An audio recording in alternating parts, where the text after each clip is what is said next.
All right, I'm a little behind, but it's Noodle Free Mondays. As you can see, I'm always back in the game for Noodle Free Mondays. I may have my guest host with me a little bit later on, Wabi the God, Bolo M Talkology, or Mr. BAS. As you know, bitches ain't shit in his attitude. And shout out to the technician and killer and Raider Chef because they holding it down in those streets. So we're gonna get out here. This show is a Philadelphia-based show, but we talk about everything: major cities, life, food, fun, family, anything that's going on, religion, whatever comes out your mouth. If you happen to be in the comment section, definitely comment, hit like, say hello, or share it, or hit dislike, or make a bad comment. Tell me how my show sucks. I don't care. Actually, I do care a whole lot. I'm gonna cry forever if you say something mean, but say it anyway. Let me know that real. But I'm a Steven Force, aka Poppy called a bad boy, aka Black Jesus. And I'm out here in the game, and I'm always start these shows off with a prequel video now, because of course I have my portion of the show. I'm sure people, yeah, I'm sure you guys love this show, right? That's why there's so many people watching it right now. But I always start off with some of the work that I've done previous to my crappy podcast. This is the value. We used to do a Skip Bags radio show on Dash Radio with our Skip Bags Entertainment crew, headed up by myself, a gentleman named Neil, and a few other guys. A guy named Devin, who does a lot of our bigger interviews. And of course, I was there the whole time and participating in part of that whole thing. And I had my little stuff, and my stuff was smaller, whatever, right? But we're going to play one of our videos from Clusterfest in 2018. It was Roy Wood Jr., and he's a very cool guy. We got to kick it with him, talk with him for a while.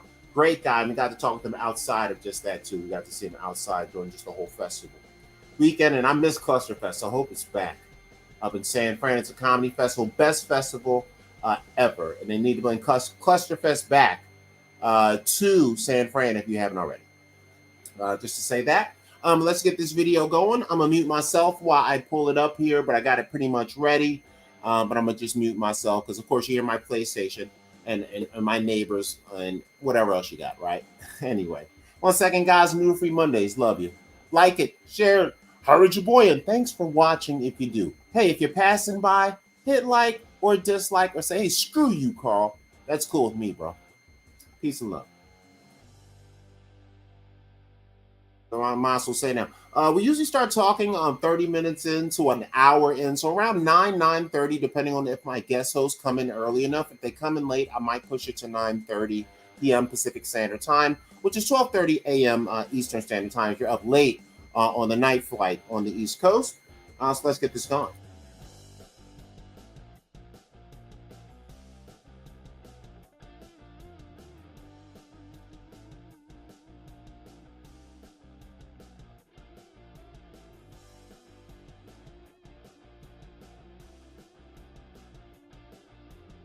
Third of the improv supergroup Doppelganger, says here's about it. You may know him as a correspondent for The Daily Show with Trevor Noah and the host of Comedy Central's This Is Not Happening, Roy Wood Jr. Hello. And he's the co-host of the popular podcast Tuesdays with Stories. And he had a 1-hour special on Comedy Central presented by Amy Schumer. Don't Be Yourself, Mark Norman. Hey. So, welcome to Clusterfest. Hello. Thank you. You were the welcome. Quite a turnout here. This looks like the Starbucks racial meetings. Yeah. Well, let's start with the quality a little question bit. that But yeah, it's Mark Norman, Roy Wood Jr., and I this was forget a who the week black where girl is, but this is a comedians bunch of make famous profile comedians, and apologies. this is our fire. And I want to know, not your opinions about their apologies per se, but is there anything you would ever apologize for in your act? In my act? No. That's why it's in the act. But outside of the act, good Lord. Yeah, a lot of horrible things. Which is why I try not to say crazy stuff off the stage. The stage is the secret baptism waters where you can say weird stuff, and it's received differently because you're seen. There's body language, there's vocal inflection, there's a lot of other things that go into it versus how somebody reads it. Now, if somebody wants to go and dig up a prank call or something crazy from 2002, and you go, yeah, wrong. All right, fine, I'm sorry, but also didn't do that now in the present. So let's accept the fact that people mature and people sometimes educate themselves, and they're not who they were. I think a lot of the issues now is that we're trying to hold people accountable for their past instead of assessing who they are in the present. And Here, there's here. less of a understanding that people grow as people and artists. And when you do that, unless it's someone who's like habitually making the same mistake over and over again, then yes, please call them out, get them out. But if it's like they did this one thing years ago and they didn't realize that it was gonna blow up like this, or they didn't realize how wrong they were, but now they would think it's a mistake, it's like, I don't know, give it a chance. How is your own, each of you individual, how has your own approach to social media changed as you become more popular? I did a prank show for ABC. It was like 3 episodes, and because it's Disney, they made me scrub my Twitter. They they went all the way back to when I started Twitter and like found every single tweet that could even be interpreted as sexual or lewd or something, and they're like, get rid of it. So I was already pre-scrubbed for a while, and then after that I was like, I'm just gonna like keep it pretty tame in general, just in case something like that happens again. Yeah, when I started the Daily Show before it went public, I kind of did that personally myself, and I was shocked. I didn't find a lot. You were expecting to find more? Well, I had a lot of N-word tweets. That's okay. For That's you. I feel like you can do that. Yeah, I feel like that was fine. Yeah. But I still deleted those. I Really? That. Yeah. I don't feel like arguing with people. Don't win. Other than that, I felt like it was fine. It wasn't a lot that I had to like go and. Well, although for you, I don't want to reveal too much, but you also have multiple Facebook profiles. Correct. I have a fan page, and then I have a separate private Facebook page, which is just literally me and high school buddies and people that I know. Well, I can kind of kick back and act a little bit more of a fool in a controlled environment, and that's kind of where I can kind of take the gloves off a little bit and be a little more sillier with friends. But outside of the prank phone calls that I did, that I don't think were ever really that far on the fringe. I don't really have enough of a past. Well, comedically, I was never habitually on the fringe anyway. So I think I was okay. What about for you, Mark? I actually took a big hit. I was writing for Roseanne. No. I could have seen you getting a job ready for Roseanne. No. I just tweet jokes. That's all I tweet. I don't put opinions out there really, so I feel like everything's in the bubble of humor, kind of. And then Facebook, I barely touch, and yeah, Instagram is just photos. Like I don't get too crazy. For you though, Mark, do you still tour with Amy? Every now and then she'll throw me a bone. But as Amy was blowing up, Amy Schumer, yeah, you were often touring with her, so you got to see that phenomenon indirectly. What did you learn about show business, about the media, about culture from seeing one of your friends become super popular and then watching how everybody reacted to that? I learned once you get that big, they come after you. They take you when you're on the top. She's been saying horrible stuff her whole life and everybody loved her. And then they're like, oh, now she's huge. We can take her down. That's what this country does. That's why I'll never get big. Does it change how you approach the business side of comedy though? Nah, not really. Just try to be nice to everybody. Don't touch anyone. And try to be funny and just own it the whole way. Like, she apologized a few times, which I would have not done. But then again, she's a zillionaire, and I'm here. Actually, you're both here. What's that? You're both here. I'm in this room. Oh, right. Right. Amy gets to decline the fireside chat. Oh, yeah. She's hanging out with Aquafina right now. Roy, tell us about what it was like taking over the Comedy Central show, This Is Not Happening. You were not the original. No, it was Ari Shaffir for 3 years, and then Comedy Central gave me a call and go, hey, season 4, would you like to host this show that's not yours? Did you think this is not happening? Literally? Yeah, I was like, this is not happening, this isn't real. And I had a long talk with Ari Shaffir, and he was the first person I called. Before I called agents, managers, anybody else. I had a long talk with Ari, and we talked about being at peace with the transition and him going over to Netflix and doing everything with his show. And thankfully, I had already worked stories for the show for the first 2 seasons. So I wasn't a stranger to the process and how to build material for the show.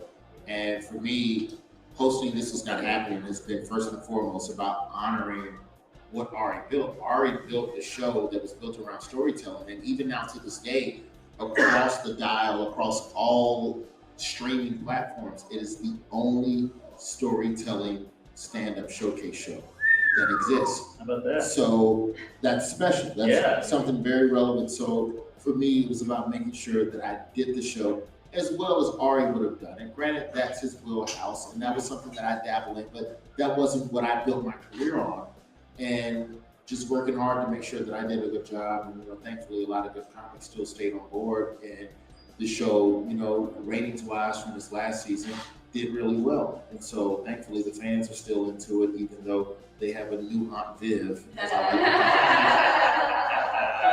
We went from the dark skin Aunt Viv. I'm the light skin.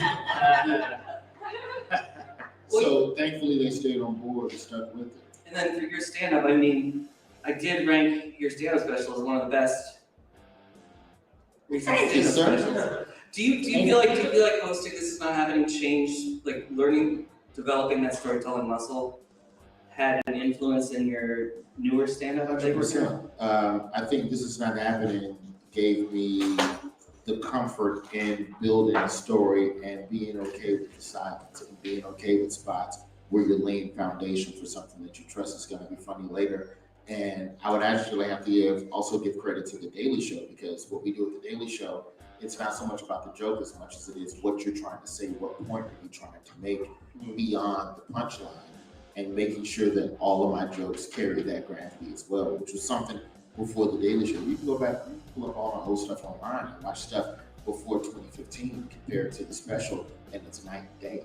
And I think a lot of that influence had to do with The Daily Show and This Is Not Happening, which I think ultimately made me a better comic. So Sher, you were doing some really popular web series before people got to see you on TV. Yeah. Pursuit of Sexiness. Yeah. And wasn't that directed by the same guy who's doing Tracy Morgan's show? Less OG? Oh, do you mean Shioka? Yeah. Well, I think a few people directed Less OG.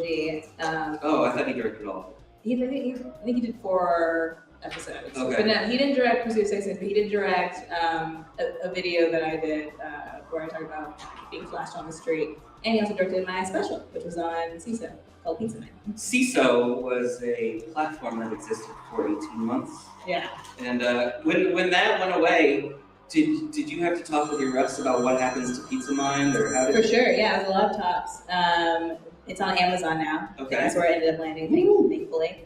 And also the physical copies of the album and stuff were there too. But yeah, it was like a long we weren't expecting this kind of thing. And I think every show and every special was trying to find the home of it. I feel like most of the things that were there landed somewhere. Why did you feel it was important in Pizza Mind to include like reenactments and animation? I really in the like. special. I like being able to bend the form. I don't think it has to be a certain way when you're doing your special. Also, I'm a big fan of Sarah Silverman, and she does a lot of sketches and music in her. Right, Jesus is Magic. Yeah. And so I wanted to kind of play with that. And I also had these bits. I do stand-up, but also come from a character world and improv and stuff. And so I had these bits that I loved and wanted to do something with, and didn't really know where to put them. And so I kind of found a way to include them into the material too. What you have your show Party Time. Yeah, so she made a Party Time.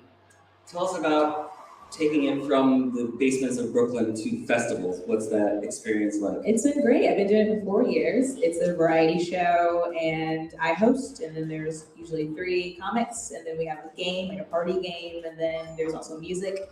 And it's just been a blast, and I've just been trying to have a way to showcase comedians that I really love and enjoy, and then also have fun. And in the last year, we've been taking out on the road and going to different festivals and whatnot, and it's been super fun. Yeah, does the show change at all when you take it out of Park Slope, Brooklyn, and bring it to downtown San Francisco? Thing. No, none of the stuff we're doing is Brooklyn related. So it's not specific to where we are. It's just I just need people to be there. Okay. And the base of the show is kind of truth. So there's a lot of games where we're trying to connect to the audience and reveal our truth and and just have a good time. One of the other things here at Clusterfest is the Donald J. Trump Presidential Twitter Library. Roy, you've had some experience over there? Yeah, we're touring the library, and San Francisco is the stop. And basically, it's a curated museum of all of the best of Donald Trump's worst tweets. The best tweets, the best of the worst tweets, and they're grouped off based on, his confrontations with celebrities, tweets where he has given his opinion on stuff, tweets where he's contradicted himself, tweets he's deleted. And we just curated, our digital expansion team basically worked hard over a course of months of just looking at all of his tweets and basically grouping them into policy and insults and everything that makes our president president. And it's like, the only way I try to describe it to people is it's like walking through the president's brain and just seeing all of the beautiful things that goes on in his mind at any given time. What about him is beautiful? Porn stars. Yeah. It's beautiful that the same person who can call Kim Jong-un a nickname and now be friends with him enough to meet him for foreign policy, big hi-hat meeting, is also the same person who tweeted, quote, "I've never seen a thin person drinking Diet Coke." That's beautiful. Yeah. That's beautiful. Also, he likes Michael Douglas. Really? And we know that's because he tweeted. So yeah, it's a wonderful, wonderful experience. Does the library include his long-running commentary on the on-again, off-again relationship with Kristen Stewart and Robert Pattinson? Oh, absolutely. That's Okay, it. I just want to make sure that was Of course. We talk about his love affair with Sean Hannity. We talk about everything. Oh my God, everything with Obama and the birtherism. There's a whole separate exhibit of just tweets of him tweeting. Barack Obama is the single person that he's tweeted about the most. Out of everyone that Donald Trump has ever added on Twitter, he's added by Barack Obama well over 2,000 times. Oh, wow. You must really care. Yeah. I know there's some other journalists in the room. Is there anybody who has a question? Oh, all right, then we'll keep going. Clusterfest is one of these gatherings where it brings a whole bunch of different people together, because it's not just comedy, it's also music. There's also traveling shows like the Arrested Development stuff and Patty's Pub. What are you most interested in experiencing here, aside from your own shows?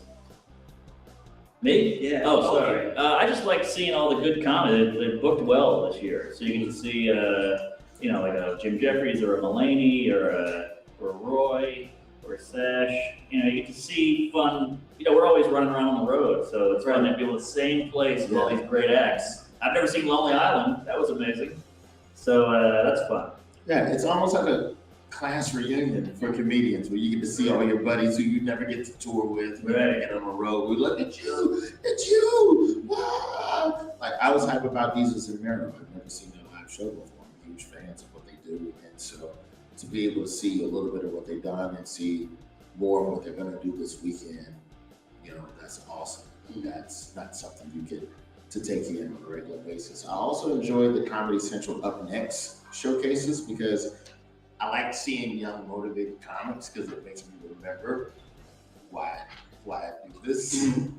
Because you can get caught up in the business side of all of this and you can forget about just the sheer joy of performing.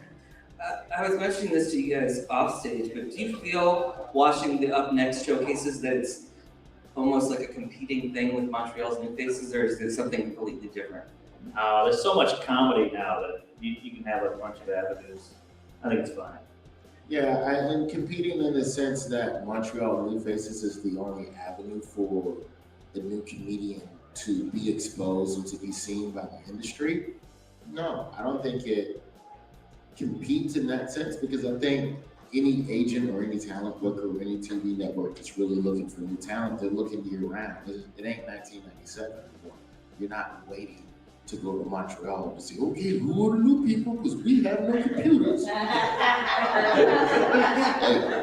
If you're worth a damn in this business, you're looking year round at who the new talent is. And I think it's dope because it gives an opportunity to the audiences to discover new people as well. Because ultimately, we need people to continue being fans of this art form in order for it to live on. So it can't just be Montreal where new people are discovered. We need people at all times to be informed through the new, acts to watch. Right. Yeah, and Montreal's really dropped the ball on the new faces, I think. So this is nice.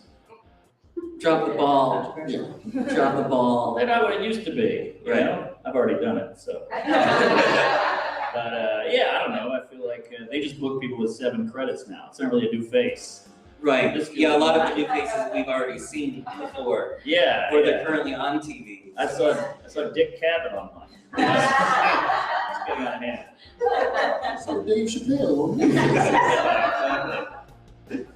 Sashir, I know you just got in today, but what are you, aside from ending this session and getting out of here, what are you excited about seeing around San Francisco? Yeah, I'm really excited to leave this room. I just did Lost Culture Races, and that was super fun. It's always very fun.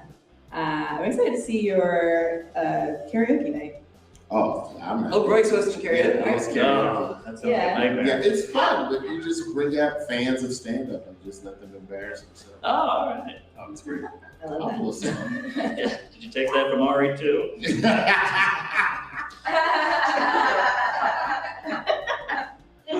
You did it. No. No. Okay. Waiting for the answer. Sashir, I know now that you're not on TV on a regular basis, have you gotten any kind of advice or insight from other former cast members in terms of like how to manage or guide your career in this phase of it? Ooh, yeah. When Tracy Morgan hosted SNL, when it was like after his accident, it was like a really big deal. He was in my office, and I mean, he's just a kind person in general, but it was really nice because he was like, he said, you need to stop being thankful. Like, be grateful for what you have, be thankful for what the things that people have given you, but after a while, you need to start showing your teeth and just stop being thankful and go get what you deserve. And I was like, fuck yeah, I agree. So yeah, that was really wonderful. I mean, yeah, there's been so many nice moments that people, Amy's been super supportive of me. I mean, I Feel Pretty, and like, yeah, she's been super wonderful over years. Yeah, most people are just like, keep doing what you're doing. What do you want to be doing at this point? Movies, I want to have another special. I want to direct, I want to produce, I want to act more. I'm in a movie that I filmed last year called The Weekend. It's going to make the festival run starting this fall. Oh, nice. Yeah, so I'm very What's excited that about movie that. about? I play a stand-up, and it's like a love triangle thing. Tone Bell's in it too, so he's like my love interest, but he has a girlfriend. He's And being a shit. I invite him to my mom's bed for breakfast, and he brings his girlfriend, and it's a really awkward weekend. But yeah, I'm excited about But it. lots of laughs ensuing. Lots of laughs, and I think it's really good. The director and writer Stella McGee is amazing, and she's going to pop off and blow up very soon. What's it like to play a comedian in a TV show or movie? It's interesting because usually the person who is writing it is not a comedian, or like not like a stand-up. So it's interesting to like hear someone else's perspective of this is what a stand-up would say, or like this is what they would do, and thankfully I was allowed a lot of leeway to put my input in there too, and be like, actually I think it would be more like this. But yeah, it's interesting to see what other people think. I'm also like seeing other movies where people are like, this is the stand-up life, and I'm like, why? What are you doing? And also, why do you think it needs to be displayed like this? Like I saw, well, I won't say what it is, but I've just seen a lot of things where We can get into it. I just get, us. yeah, it was It's just just us. us. I just get annoyed when I see a lot of people try to portray female comedians in a way that's like, we have to be hard as nails, and also we're damaged because we have daddy issues. We're gonna drink and fuck all the time. It's like, not all of us are like that. Not everyone needs to put out their energy like that. Some are, but I don't know. Mark? I'd like to. Just talk about the movie Punchline. I just want more of a human aspect to be added to that instead of the caricature. What about you guys in terms of like seeing TV shows or movies that depict stand-up? It never works. It's always weird. it rarely comes off normal. Pete Holmes has a show on HBO called Crashing, which is the story of, I guess, a divorced man and his rise through the New York comedy. 10 years ago. The only thing that's off about Crashing, and I like the show and I laugh at it, the only thing that's off about it is the accelerated pace at which his character ascends through the comedy world. Like that part of it, I'm like, no, you do not go from begging people on a corner to come watch your comedy to 4 episodes later, you're doing warm up for Rachel Ray. You know, it's like, no. Sleeping at Artie Lang's house. Yeah. Crazy. But it's probably, as far as what's on TV or what's ever been depicted of the art form of stand-up, probably the most accurate.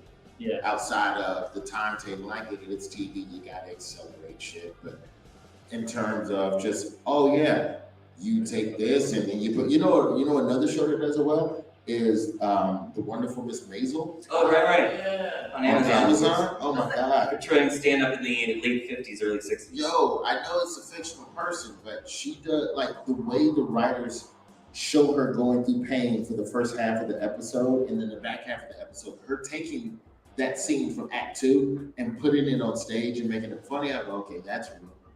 That's how you take something deep and dark that hurt you and make it funny and expose yourself on stage. So it's probably as accurate as Crashing. All right. Well, I think, Roy, you and I have talked about this before. I think part of why you're so great now is because it took you several years to get here. Yeah. Like, so I feel like 18 to 20 years? Yeah, 18 to 20 years. So by the time you actually got the Daily Show, it wasn't like you were a spring chicken, 25 years old, going, oh, it's my great. It's like you were ready for it. So when you had that first night, on Trevor's first night, like you got as much press as he did. Yeah, almost. I feel like it's important with any opportunity you get to capitalize on it as quickly as possible. And that's all I've ever tried to do with anything that I've done. And, which is why I look at, I try to talk to a lot of young comedians that have done more in a shorter time frame. There are a lot of comics who maybe 3, 4. I think Chris Rock is an old Rolling Stone interview. I think he handicapped it at about 3 years for the average comic to get a TV credit, whereas in his days it was almost 10. And so, I meet a lot of comics who are, 6, 7 years in, and they're doing way more than I was doing at the same mile mark, and just making sure that they stay focused and know that what they're doing, that's not the norm, and you have to remain hungry. And, you have to be ravenous, creatively ravenous at all times. And that's something that it's just never left me, because I'm at a point in my career where I don't know where the next thing is going to come from, or if there will be a next thing. Whereas if you start and you start getting dope credits 4 or 5 years in, then you're probably a little more relaxed and thinking that X, Y, Z is also going to happen for you down the road. The thing that I'm very grateful for career-wise is that early on, when you're on the road, I started as a Southern comic on the road for almost 10 years, and you meet comedians at different mile markers in their careers. Some will come up, some will come down, and you see that failure is clearly an option. You see that people have ascended and are now descending. Right. So now the concept of a creative descent is real. So now that fear is buried in me, and that's what I'm constantly running from.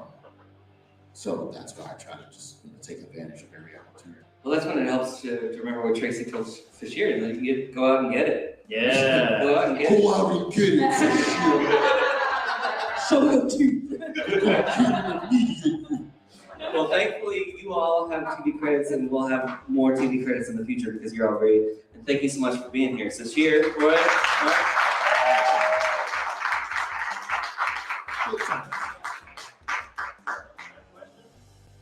Uh-oh, bad timing.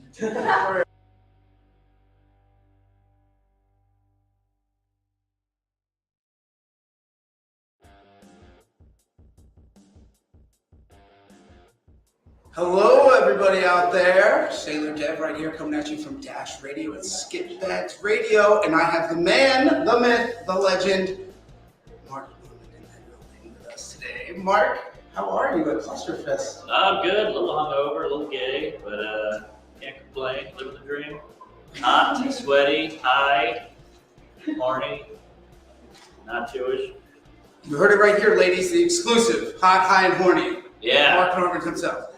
So I love your stand-up. I love your wow, work, man. thanks. Incredibly good. Thanks. I wanted to ask you a couple questions. For all those out there who are trying to develop their craft, you seem like you've honed it in pretty well. Really? I would say so, Oh, man. I don't feel that way, but I'll take it. I would say, what is your writing process like? Do you have specific, do you see something in real life and then just commit to memory? Do you work out material on stage? How's that? A little everything. An idea pops in, you go, this could be something, and you try, you write it. I write it in my room like a weirdo, and I have like a knife, like a butter knife, and I'm doing, if anybody saw me working on my material, I'd kill myself, because it's pretty embarrassing. But I just talk it out and I bring it on stage, and sometimes it kills, and sometimes the thing you thought would work doesn't. So that's why stand-up's fun, because you can't really nail it. You nail it more than you did in the beginning, but there's still things that I'm like, wow, I didn't think that would be funny.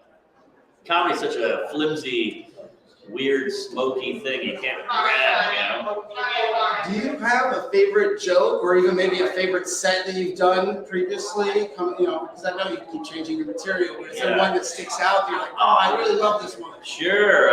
My first Conan was like a big deal. I was kind of, 29 years old. I was terrified. It was my first late night. And I grew up watching late night, like Letterman, and you see Brian Regan or Seinfeld or whatever. And so that was a big one. That first one, it really killed. It was magic.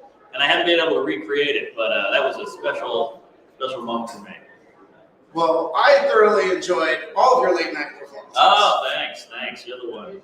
Well, regarding those, there's one question I had to ask you. Speaking of Conan, at the end of your late night performances, you are notoriously sign off with, "Thank you very much, I'm Kevin Hart." Oh, wow, you do watch me. Yeah.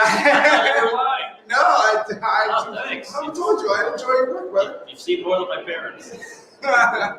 Well, where did that come from? Was that in the moment or was that pre-planned?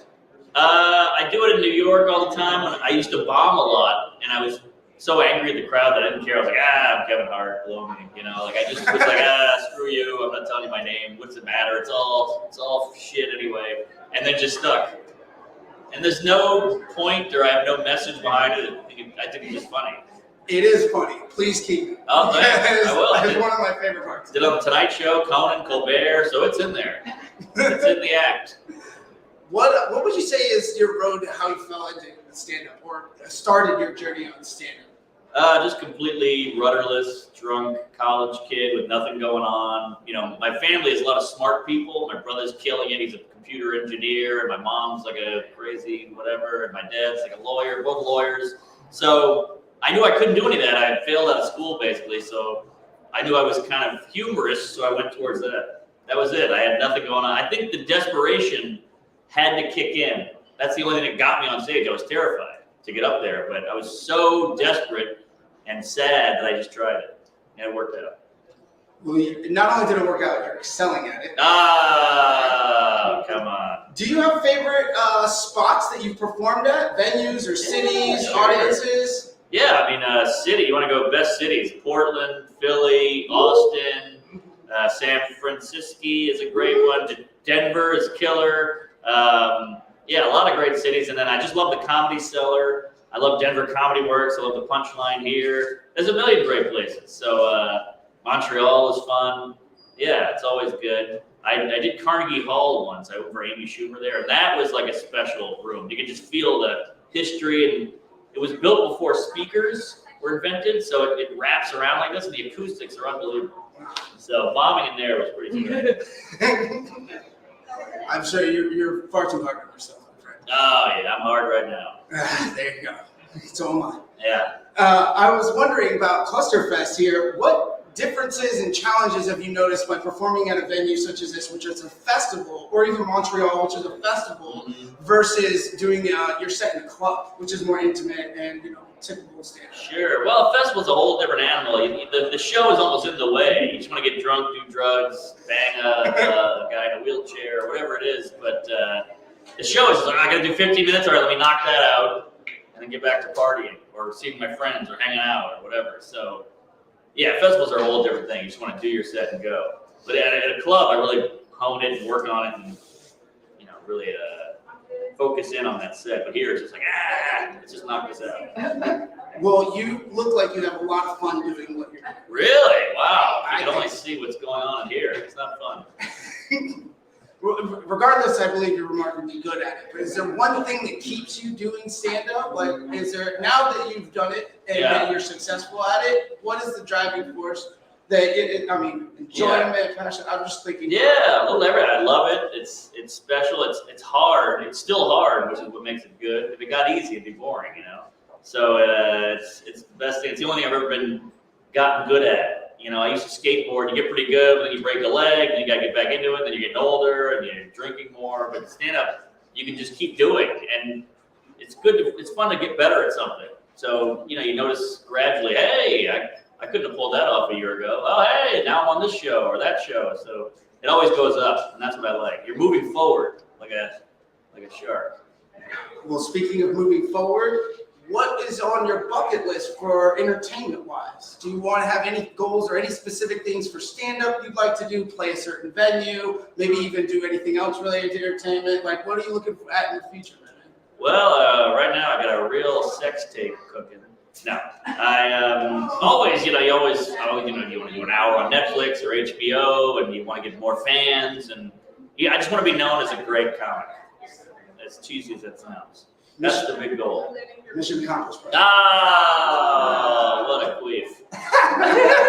I've been called many things in my life. I've yet to be called a queef. Well, it's just me, vulnerable and insecure, so I had to make fun of you for making me feel something. Well, yeah, you bring that up, and you bring that up a lot in your act, man.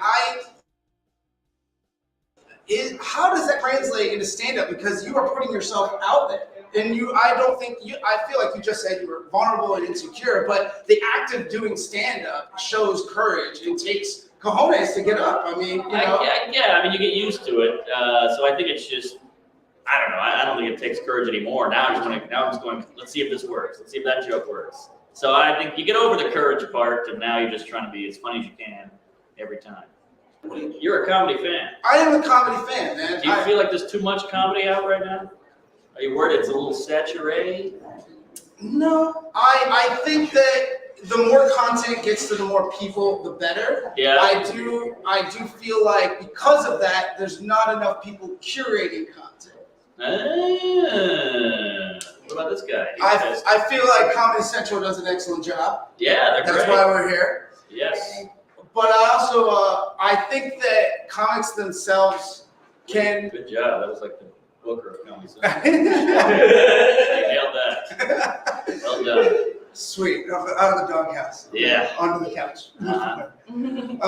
But yeah, no, I think comics themselves, do you look at other comics and say maybe, oh, I like this, I don't like that, or maybe, hey, are there, I'm sure open micers, but are there other comics you see like, maybe what you're doing is not beneficial to us as a group? Or but that's part of art. There's going to be bad art. There's going to be people who are just in it for the wrong reasons. That's just how it goes. There's always going to be hustlers and phonies. But I think the cream tends to, stay in your jeans. The cream rises to the top and gets to perform at Clusterfest. Yeah, well, there's some hacks here too. But that's just the breaks. Do you have friends here? You got I got a lot of friends here, yeah. Anyone you'd like to point the audience in the other direction toward? Be like, hey, this girl is really good. Sure, you got to check out this chick, Amy Shoup. No, Sam Morrill's a killer. Forrest Shaw, Ronnie Chang, a lot of funny people. Roy Wood Jr. is great. Big fans. Nikki Glazer is very funny. So yeah, there's a ton of talent here. A lot of great comics, and they do a good job picking. Like I said, great job curating content, curating comedy. Yeah. What's coming up next for you? Where can everyone see you? Mark just diss Amy all over Schumer? the road. I'm on the road every weekend. I gotta rewind that. I'm dead. So check out my website, Mark Norman. Amy Shoup. No.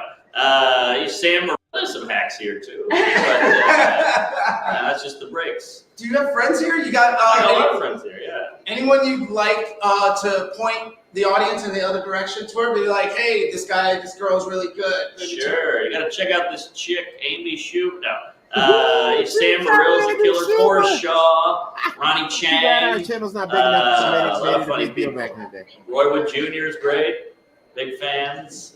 Nikki Glazer is very funny. So yeah, there's a ton of talent here. A lot of great comics, and they do a good job picking. Like I said, great job curating content. All right, anyway.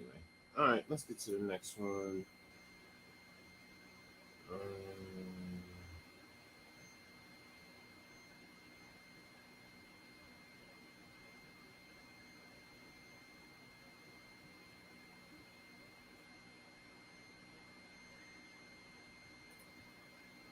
What do you want?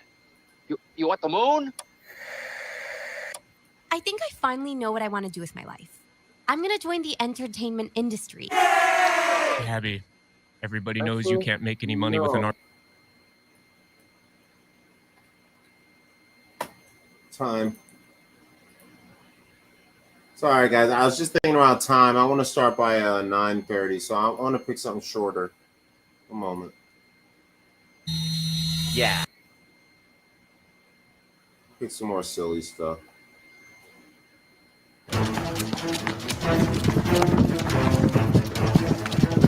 Where is he?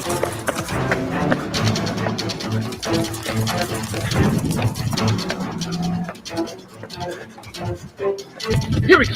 Keep the pace. This way. This way. Oh, we're gonna get that son of a bitch.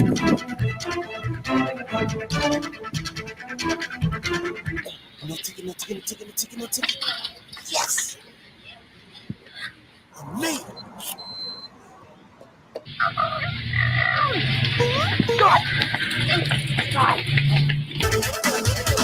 Where is he? There he is. There he is. On the ground now. Right now. Right now. Right now.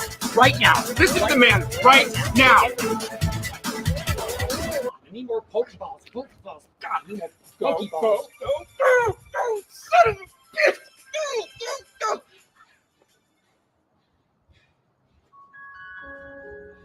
Hey man, how you doing? Good. How you doing? I'm good. Good. Ha! Here you go, third. I got it. Oh.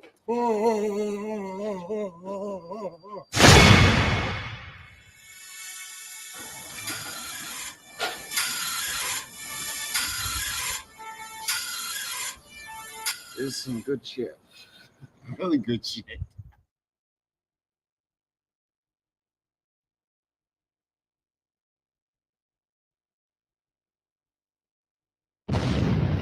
It's no surprise. The apocalypse is upon us. And let's be honest, shit's about to go down. Having been trained by the likes of M. Bison and Sagat, who better to show you the skills and technique for survival than from someone who has lost it all. At Brad's Apocalypse, you too will learn the ways of the Siamese ninja roll, the Himalayan fucking jump, the Korean human sacrifice,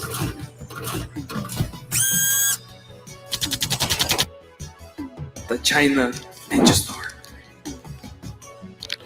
and the most important skill of all, American wisdom.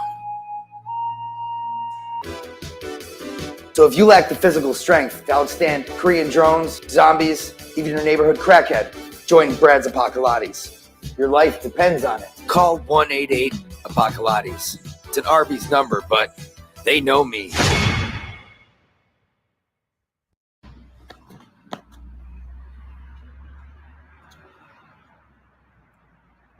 All right, perfect. Oh shit! Yes! Yes! Hey, shit is definitely popping off now. This calls for a celebration. Random friend, order some pizza. Wait a minute. You know, every time you order, it take like 2 hours, yo. Yeah, man, you right. Au contraire. we can just get my white guy. What white guy? No. My white guy. Hey guys. All right, what's the situation? White guy. We need to get some pizzas over here, but we need it here in white people time. No problem. How's it going? Yeah, we're gonna need 3 medium pizzas over here. If you can do that for us. Hey buddy, how you doing, man? Hey, hashtag White Lives Matter. You know what I'm saying? Hey, you think you get 3 pizzas over here for us? Hey man, I'd really appreciate it. Thank you. All right, 15 minutes and they're on the house. White guy does it every time. Oh, wait. Tell me more. 1-800-WHITE-GUY assists in talking to white girls who don't date black guys yet, seating at restaurants, acquiring loans, buying condoms, run-ins with the police, moments of sympathy, hitchhiking, finding the remote, even the cure for AIDS. Just ask Charlie Sheen. That's right, 1-800-WHITE-GUY. White privilege for everyone. And he doesn't sleep. He runs off of pure white power.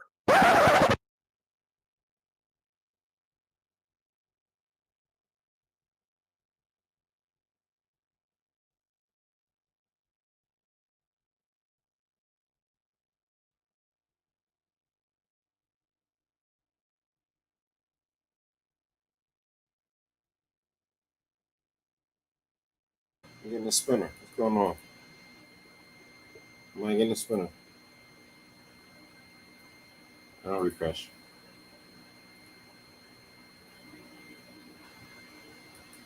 All right, fellas, we need to get this pool dug out by 3 p.m., so no slacking like usual, you hear? No problem, Rick. We're on it. All right. Hey, is it true that we're digging on an ancient burial ground? Yeah, I think Brad's right. I think this is an ancient Tokioli tribe's ground. Look, I don't care what we're digging. I would dig up my own grandmother if I got paid for it, you hear? We two get down there and dig. You know, I hate smoke. It's the absolute worst. Jesus Christ. How's it going, morons? It's going good, Rick. Thanks, man. Yeah. Sky, whoa, I think I found something. Oh. Whoa, like an old-ass pipe. Whoa! Hey, there's still some green in there. Do you think we should... Okay.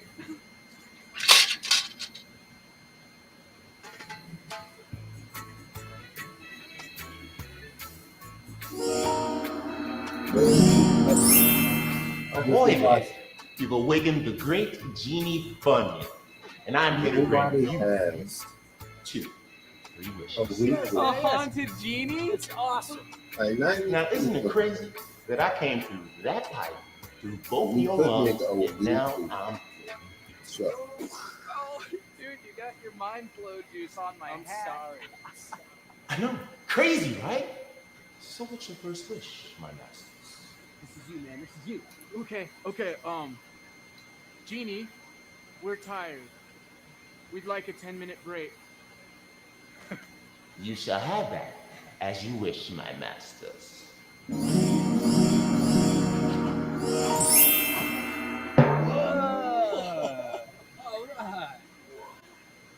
Are you kidding me?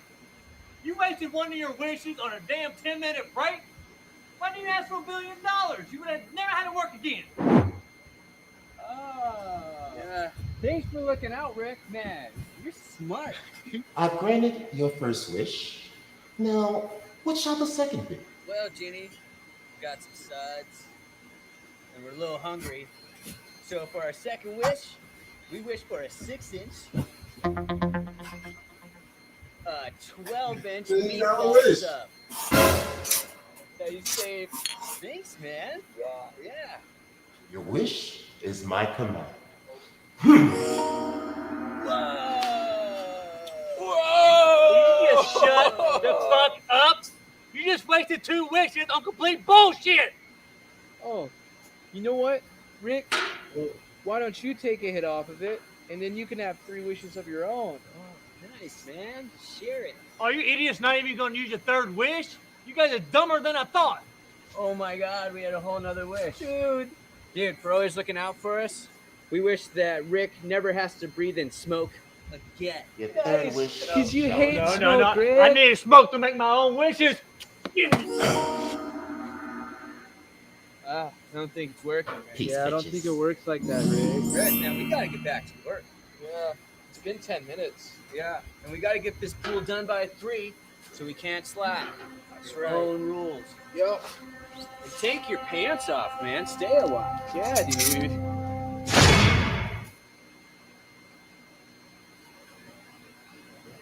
All right. It's the Skit Bags Fast Five with my man JD, the Godson, sticking and moving with the Rock M&B on his shirt. So you ready for the Fast Five questions, JD? Let's do it. That's what I'm talking about. So what's your personal style of comedy? I'd say influence of improv, on the spot, in the moment, with the guy. That's what I'm talking about. So who inspired you to be in comedy? Is there a particular person that set you off in the game? Of all the people, ultimately, right now, I would say Jim Carrey, definitely. Wiry, phenomenal, physical. Great. And what would you tell a new stand-up comedian coming up in the game? What would I tell him? Yeah, what would you tell him? If you got the courage, keep going up. Don't be afraid to walk off when you're done. Don't be afraid, even if you got 3 minutes and you only had 2.5, just walk the fuck off. Just keep grinding, keep grinding, keep grinding. If you really mean it and you really mean it, you're gonna do it. You're gonna keep doing it. That's what I would say. Just hammering away. That's what I'm talking about. Angry. That's what I'm talking about. Where you from, guy? What part of comedy put you in the world? What's your style? What would you say it again? Seattle, Washington is where I'm from. 206. We got Joel McHale represent for us. We got Kyle Catan for Chris Catan, Chris Catan, for example. But I want to be the first person that's from Seattle that is improv, and improv is my jam. So all of my comedy is improv. Excellent, Everything. excellent. By the way, I saw Chris Catan walking down the street looking wild a little while back. Anyway, so why don't you give me 6 words that begin with S? 6 words that begin with S. Super, superior, standard, supplementary, successful, sexy. Yeah. Sexy. That's right. Sexy. Sexy. JD, that 6 words begin with us. The Skit Bags Fast Five. You killed that shit. Yo, you got anything you want to tell people on the social media word about you? I love you. Welcome to the future audience. Look forward to the future player when he's on Saturday Night Live. And then we will all be together in the future. Where can they find you, JD? You can find me on Instagram, future_player_JDK. Future_player JDK. That's me. That's what I'm talking about. The JDK killing the Fast Five. Got the 6 words. Doing the Skit Bags Radio. Street Team Entertainment. We fucking with it. The Ding Dong Show at the Comedy Store. Break it down. We out. The dog. Whoop whoop.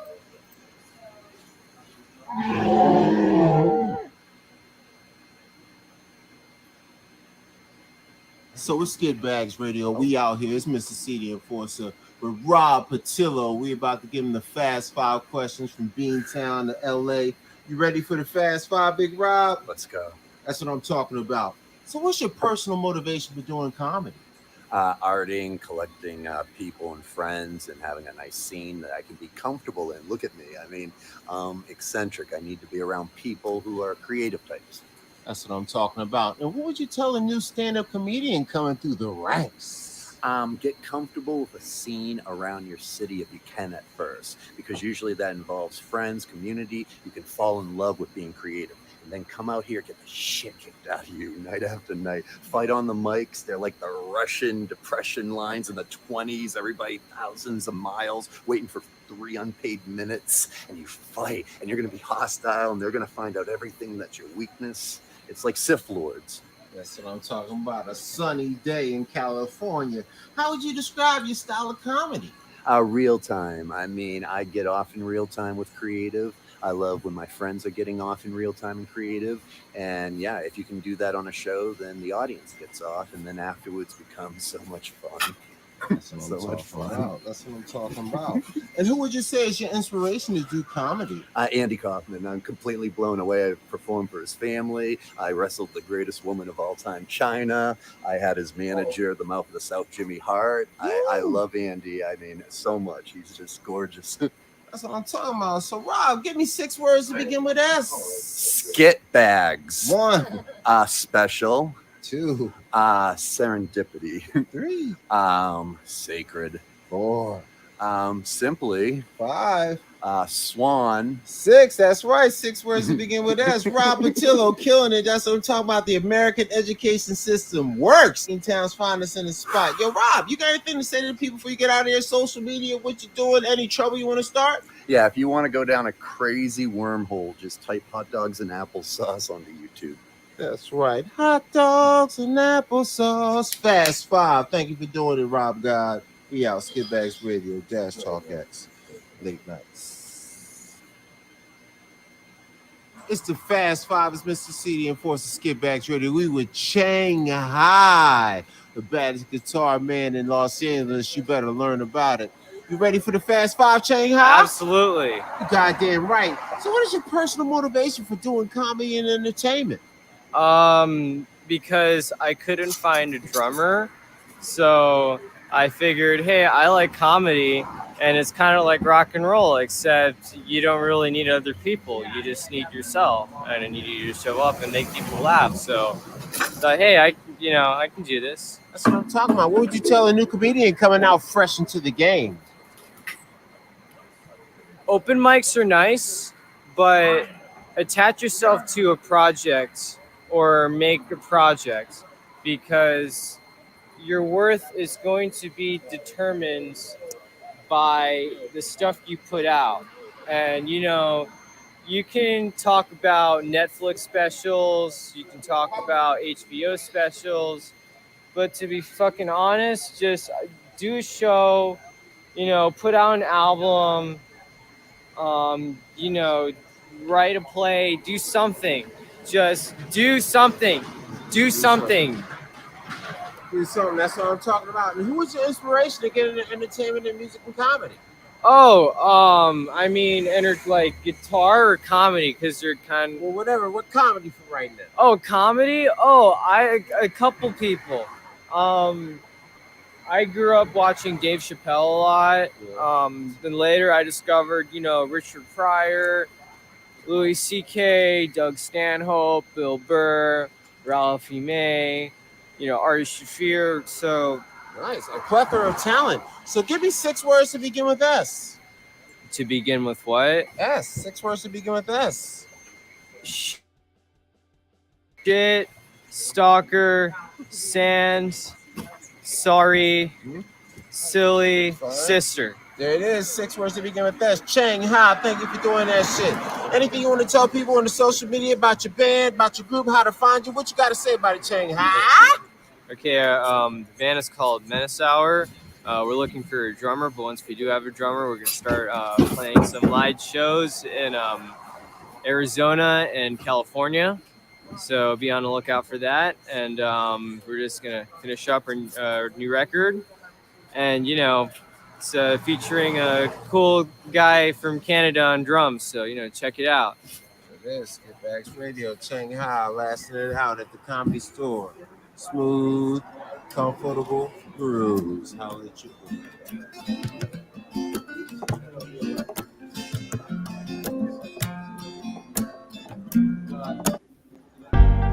All right, yo, it's Mr. C.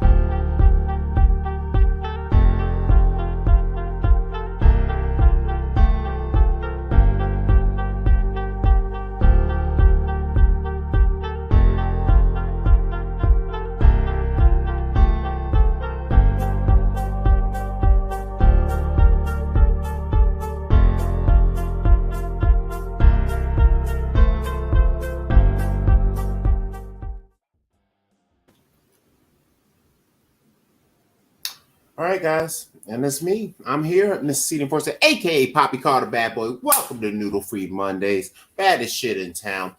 This is our Monday show, or should I say my or our? I do got my guys that are my co-hosts, but they are busy men and fathers, and they have real lives they got to deal with, and they're on the East Coast, back in Philly. Now, this show, I mentioned in my comments, this was a Philly show, but really this show is not about Philly. That's actually my Wednesday show. This show is called Noodle Free Mondays. And basically the concept of the show is silliness. So that's why I did the comedies and the interviews and the entertainment stuff beforehand to establish this show is all about hearing silly stuff that people did, giving your analyzation, and then just what's wrong with this person, right? So, as you may notice or not, in my intro, we use the Roy Wood, Mark Norman interview as the main interviews. Our noodle of the week this week is Kendra G from Kendra G Media. She has a dating show on Instagram that's very popular that people like to review. She's the black girl with the hair. Small side note, I did actually go to school with this woman at Hampton University. I think I was 2 years ahead of her. And I used to try to talk to her, and she was not having it. But she's our noodle of the week because this week she actually saw some African guy that walks around with his shirt and he's looking like a stud. She kind of made a fool of herself talking about her. So I always do break up the shows into segments to keep order.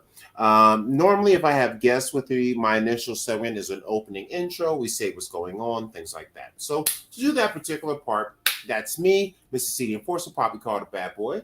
For the last few days, I've just been chilling like a motherfucker. I used to do a lot of shows and comedy shows and open mics every night and running around in 3, 4, 5, 6, 7 shows a night, whether you got paid or not or for free. But I was like, yo, I'm doing 5 shows a week, 3 shows a week, and I'm not having any success. Now, if I was doing tryouts or acting tryouts, I'd probably be on famous commercials by now. And I think a lot of comedians need to shift their attitude from doing open mic after show after show and use some of that time to do some acting because you're funny and you'll make a great actor. So that's that. Anything else going on with me? No, my PlayStation is still dirty. Buying food. I'm healthy. I have nothing to complain about. I've been really inactive. I've been laying here on my ass scratching my butt. That's been my life for the last several days. So my initial segment after the opening intro to the show is the news report. Since I'm alone, I always like to play a transitional thing in between. So I'm going to play a video. I'm going to play my little crappy rap song that nobody likes. And then we'll come back for the second part, the news report, segment 2. So let's see what we got. Okay, I don't know what I just hit there. No, I don't have my other camera added anyway. All right, here we go. Ooh, no, we already showed all this stuff from Halloween. Halloween was popping, my niggas. Is there anything I want to show you guys? Nah, nothing regular. All right, let me play this for you guys, and then we're going to come back and do the news segment, which is segment number 2. I'm going to read through a bunch of news stories, act a goddamn fool. I'm going to look for stories that I think are stupid, and then I'm going to talk shit, basically, is what I do on Noodle Free Mondays. And I give my unprofessional opinion on what's wrong with the people I'm reading about. So hopefully you'll enjoy that news segment. But right now we're going to take a 2-3 minute break because I always like to put breaks in between segments. And we'll play my video that nobody gives a fuck about, Paging Dr. Umar, which is an ode to natural women who don't get surgery. So fuck you guys for not liking it. We do politics over punani. We do education over ecstasy. We do literacy over linguistic ability. NATURAL, wanna get it ass clean and no plastic everywhere. A natural girl, a natural girl, a natural girl, a natural girl. NATURAL, wanna get it ass clean and no plastic everywhere. A natural girl, a natural girl, a natural girl, a natural girl. Hey. From the skinny to the biggie, ain't no plastic in the body. Keep that trash away from kitty, like my ladies green the way the nature made them. Curly hair the nation, chocolate preferentation. We like the ladies, litty flavored basket Robin skinny waistin'. Don't get it wrong, we even take them yellow, brown, Caucasian. Patron Dr. Umar, ain't no bunny hopping. Too far. The natural queens coming all sizes, dropping stars. NATURAL, wanna get it ass clean and no plastic everywhere. A natural girl, a natural girl, a natural girl, a natural girl. NATURAL, wanna get it ass clean and no plastic everywhere. A natural girl, a natural girl, a natural girl.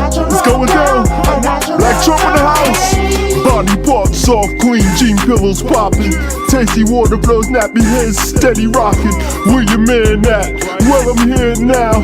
All that big chat, it ain't here now. Protection in the building, family beat the drilling. Cooking for the kids and get me piece of bacon dealing. My trusted counsel when I get my piece of bacon building. Keep the family diet clean. I need a NATURAL with a kitty that's clean and no plastic anywhere. A natural girl, a natural girl, a natural girl, a natural girl. NATURAL with a kitty that's clean and no plastic everywhere. A natural girl, a natural girl, a natural girl, a natural girl. Hey, We do murder over money, and we do righteousness over your activity. I need a natural girl. A Big Papa Africa.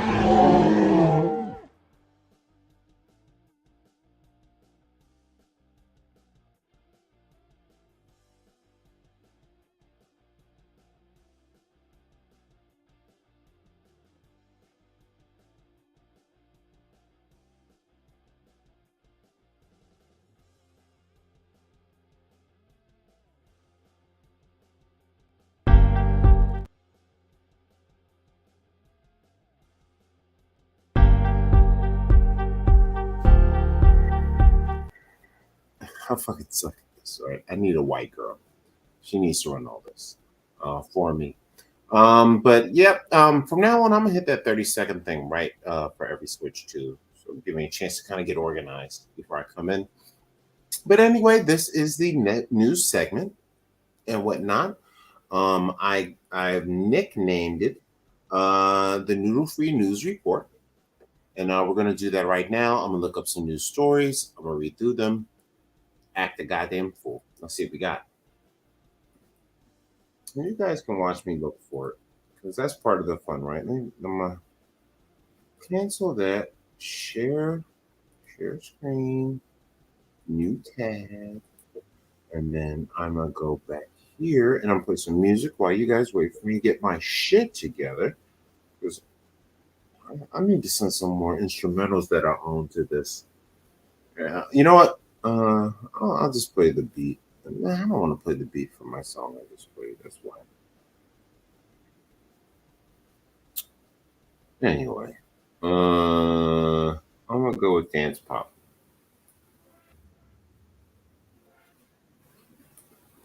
There you go. So I look while I get my stories up here.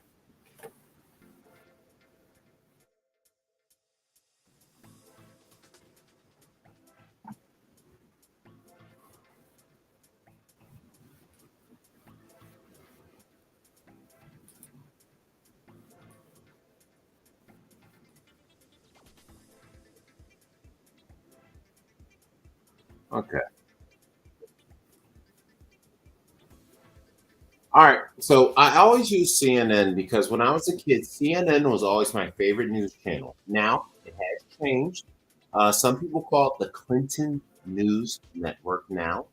But years ago, this used to be the only trustworthy source of news information in America.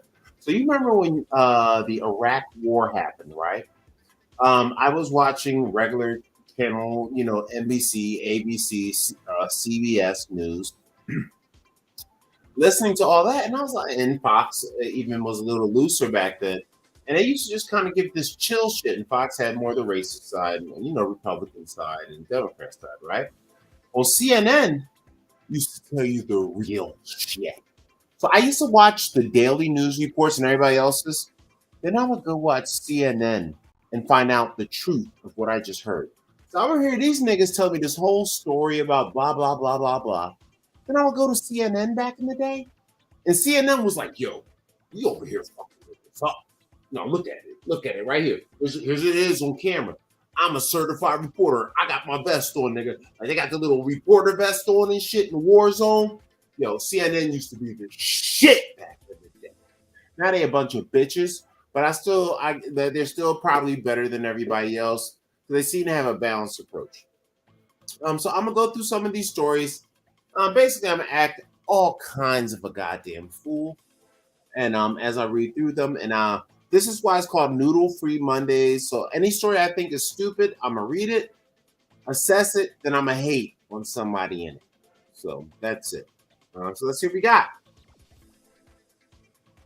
Story number 1. 5 takeaways from Trump's testy day in court. You guys are going to be a little surprised by the spin I put. Matter of fact, I want to add a fair use because I'm going to play a video for any news story that has one. One moment, guys, my loves. One moment, my sweet babies.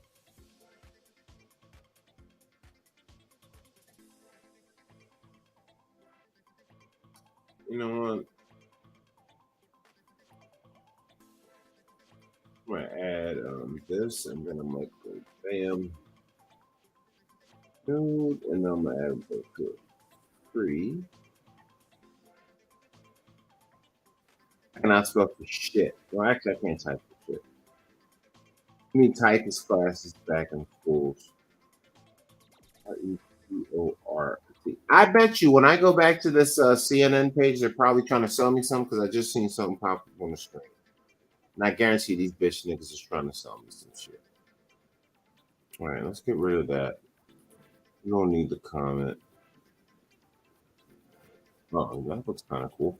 Yep, here it is. The good stuff. Stop trying to sell me shit, you bitch. All right, so this story, takeaways from Donald Trump's contentious testimony on his civil fraud trial. So let's see what they got to say in the video. Let me turn the music down just a little bit. Let's hear what they had to say. I'm going to turn down to just 5. I'm going to have a little background music. Can't hurt nobody's vagina. Because it doesn't sound that loud to me, but I know I listen to the video. It sounds way louder on the video. I'll be having to sound like 5, guys, like super low. But anyway, let's see what they got with CNN and Trump and everybody trying to get this nigga in jail.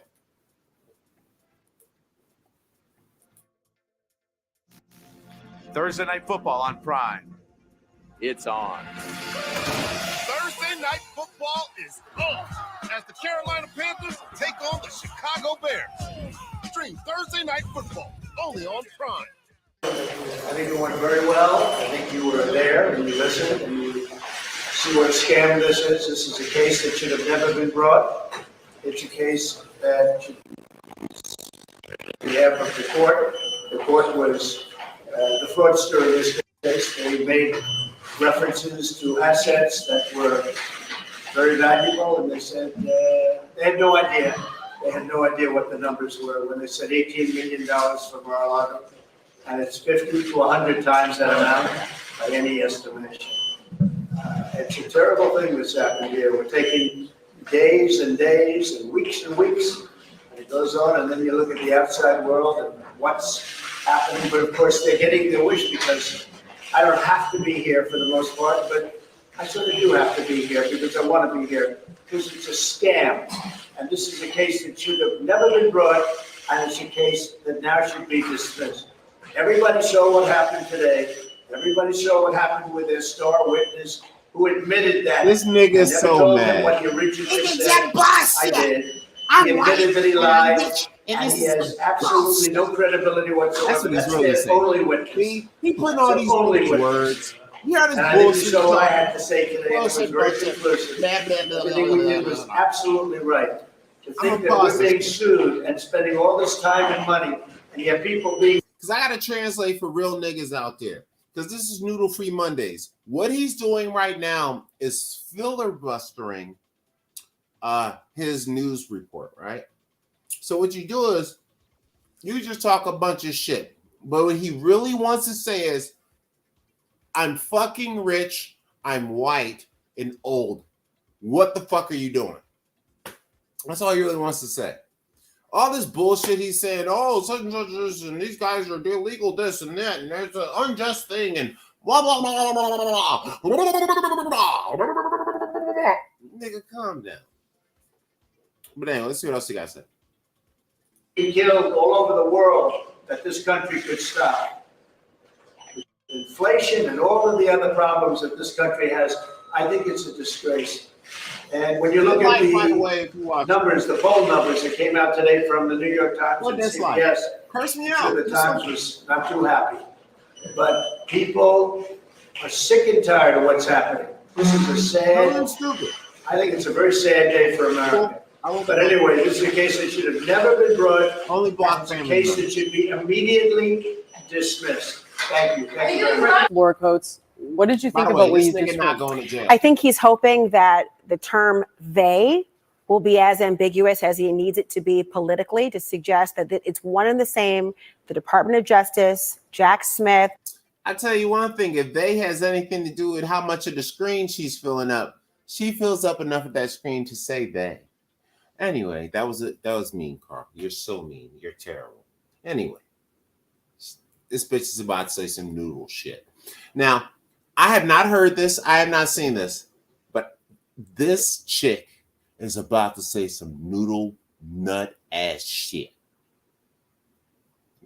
Let's listen. Matter of fact, I'm gonna back it up so we can hear her say her dumb shit better. Because I know she's an asshole. Fani, the term Oh, here we go.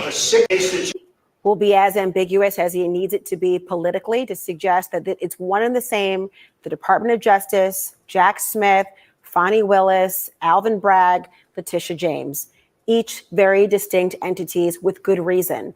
But as long as he puts it all collectively under one umbrella, it can buttress the argument that he is in a political witch hunt. It's not exactly accurate at all, though, is it? And so all the comments he's making in terms of what they could be doing instead, I note one in particular, crime. He's raised it more than once, particularly in New York and in Washington, D.C. Almost every place he has an actual active investigation or prosecution to suggest that somehow this is a misuse of resources and a prosecutorial decision to focus only and target on him. In reality, there are a lot of criminal prosecutions happening in each of these jurisdictions. We may be focusing, of course, on Donald Trump and the historic nature of something like this, but believe there are many prosecutors who are still working on that. One, in fact, is Letitia James, working on a civil side as she went and leaves the courthouse, So I think I cannot give a lot of credence this notion that any of this is an either or for criminal or civil prosecutions. Both can be true. They can focus on other matters and prosecute a violation of the law. Like I said, she's gonna say some noodle ass bullshit. That's these hoes. Thursday night football. You know what? They did a fairly good job. All right. Thursday night football on Prime. It's on. All right. Okay. I don't know. Okay. Stop. What is playing? I don't even see it. I'm gonna just hit refresh because you know it's weird. Anyway, so I'm not reading all this bullshit, right? Basically, Trump went in there bitching because he's rich and he's mad. They trying to fuck with him. All right, that's that. So Noodle Free Mondays. It's some noodle ass shit. Now, I do not like Donald Trump one bit. He's a rich boy cunt. But New York is a majority black city.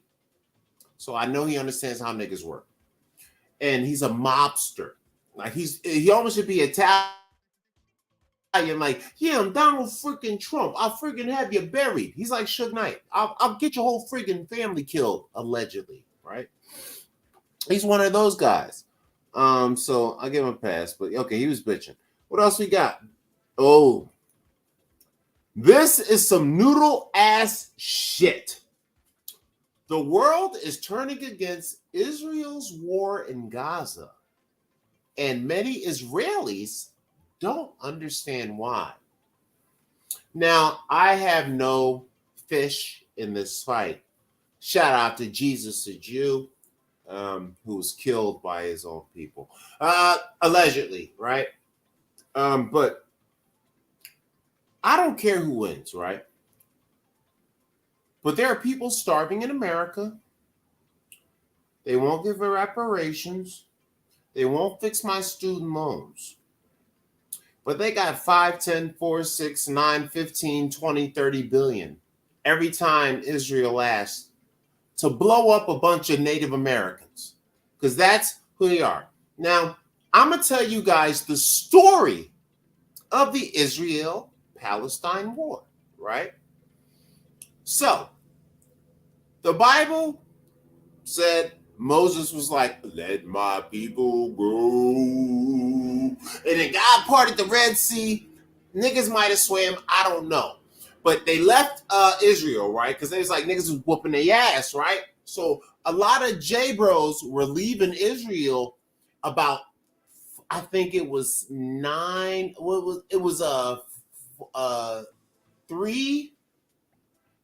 to 6,000 years ago.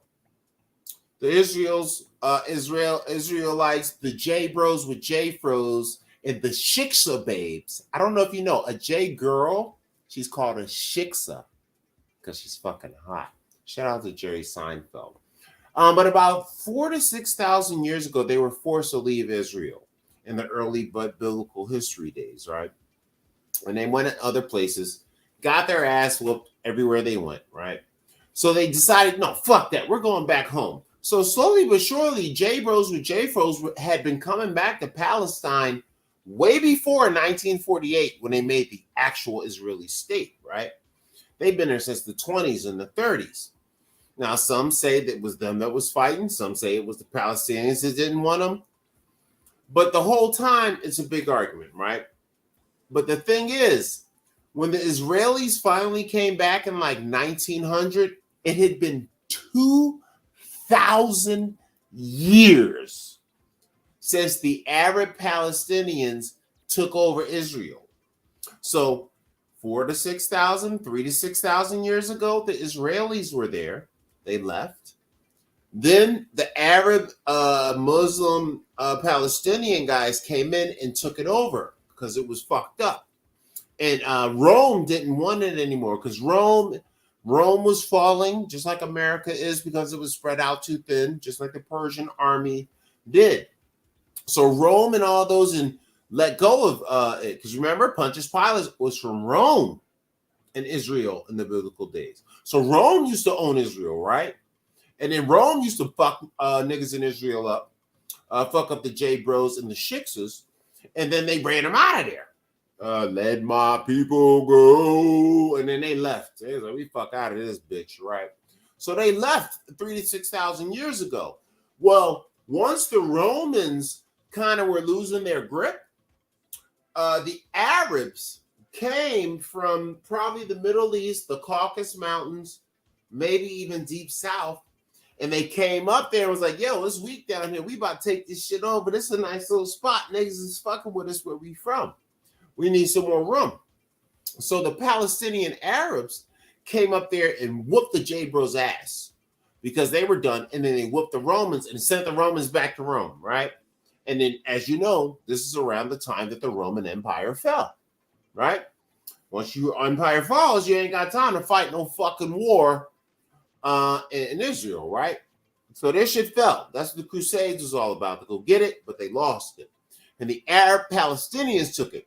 So it has been 2,000 years from about 16 to 1700 to 1900, or whatever. No, it was 1900. What's 2,000 years? So literally when Christ was born in BC, the Palestinians had already taken over his Jewish, can I say it? His J-bro with J-fro's homeland, right? As a black man, I am also a J-bro, so I think I'm allowed to say it. It's like the N-word. I can use it, bro. I'm one of you guys. Anyway. But that's a whole nother conversation, right? Shout out to Southern Saharan niggas. So they came back and took it over. So then 2,000 years go by. The Palestinians are like, this is our land.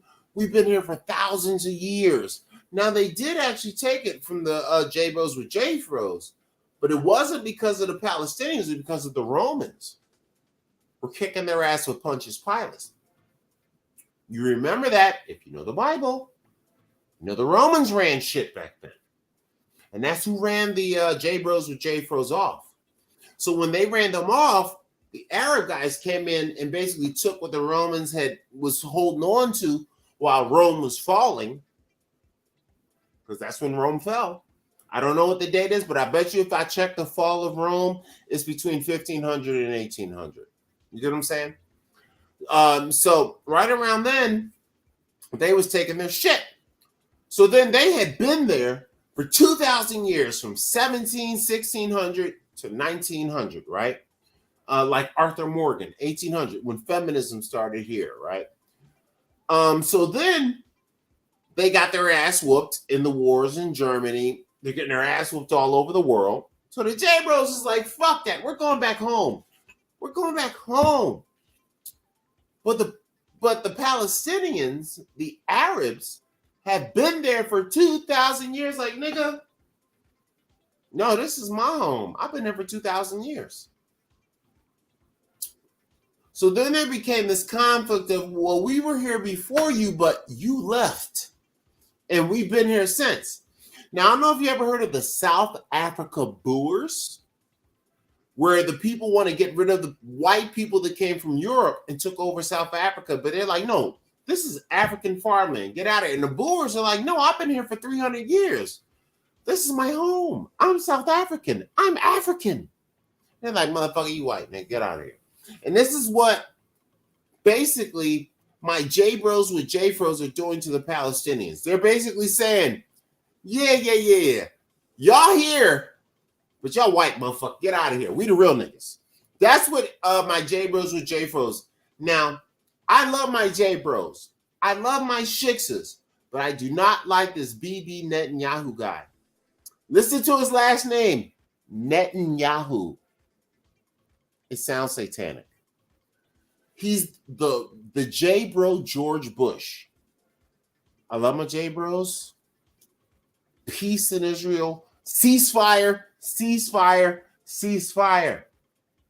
But this Bibi Netanyahu guy, for 20 years, he has not given a fuck.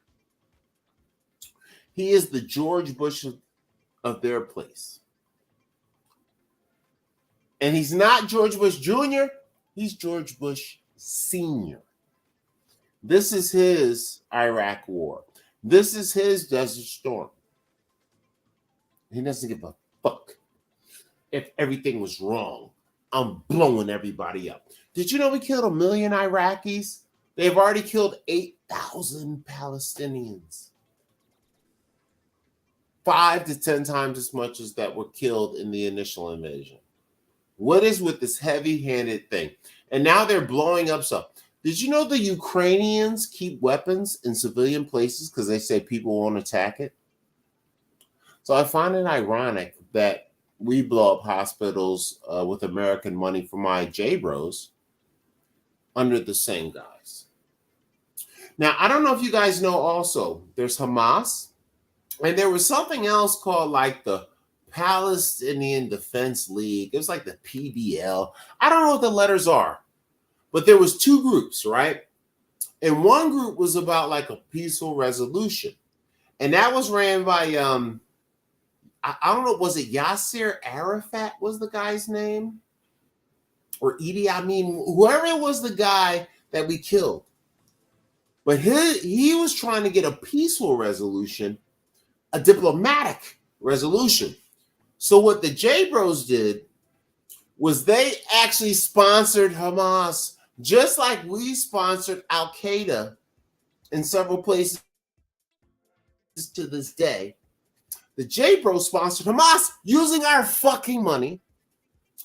So, because they didn't want a peaceful resolution, they wanted the group to take it over. So they sponsored Hamas. Hamas beat out the nice niggas. They killed like whoever it was, Yasser Arafat or Salih Amin or whatever fucking weird name them niggas got, right? And then now it's all the fighting niggas. And then just like every other place, we say, oh, they're hiding under civilians. They just bombed a refugee camp. Guys, they said that, I believe, 800 people died? And they were going after one guy. And when the guy was asked, did you get him? He said, well, we can't confirm that.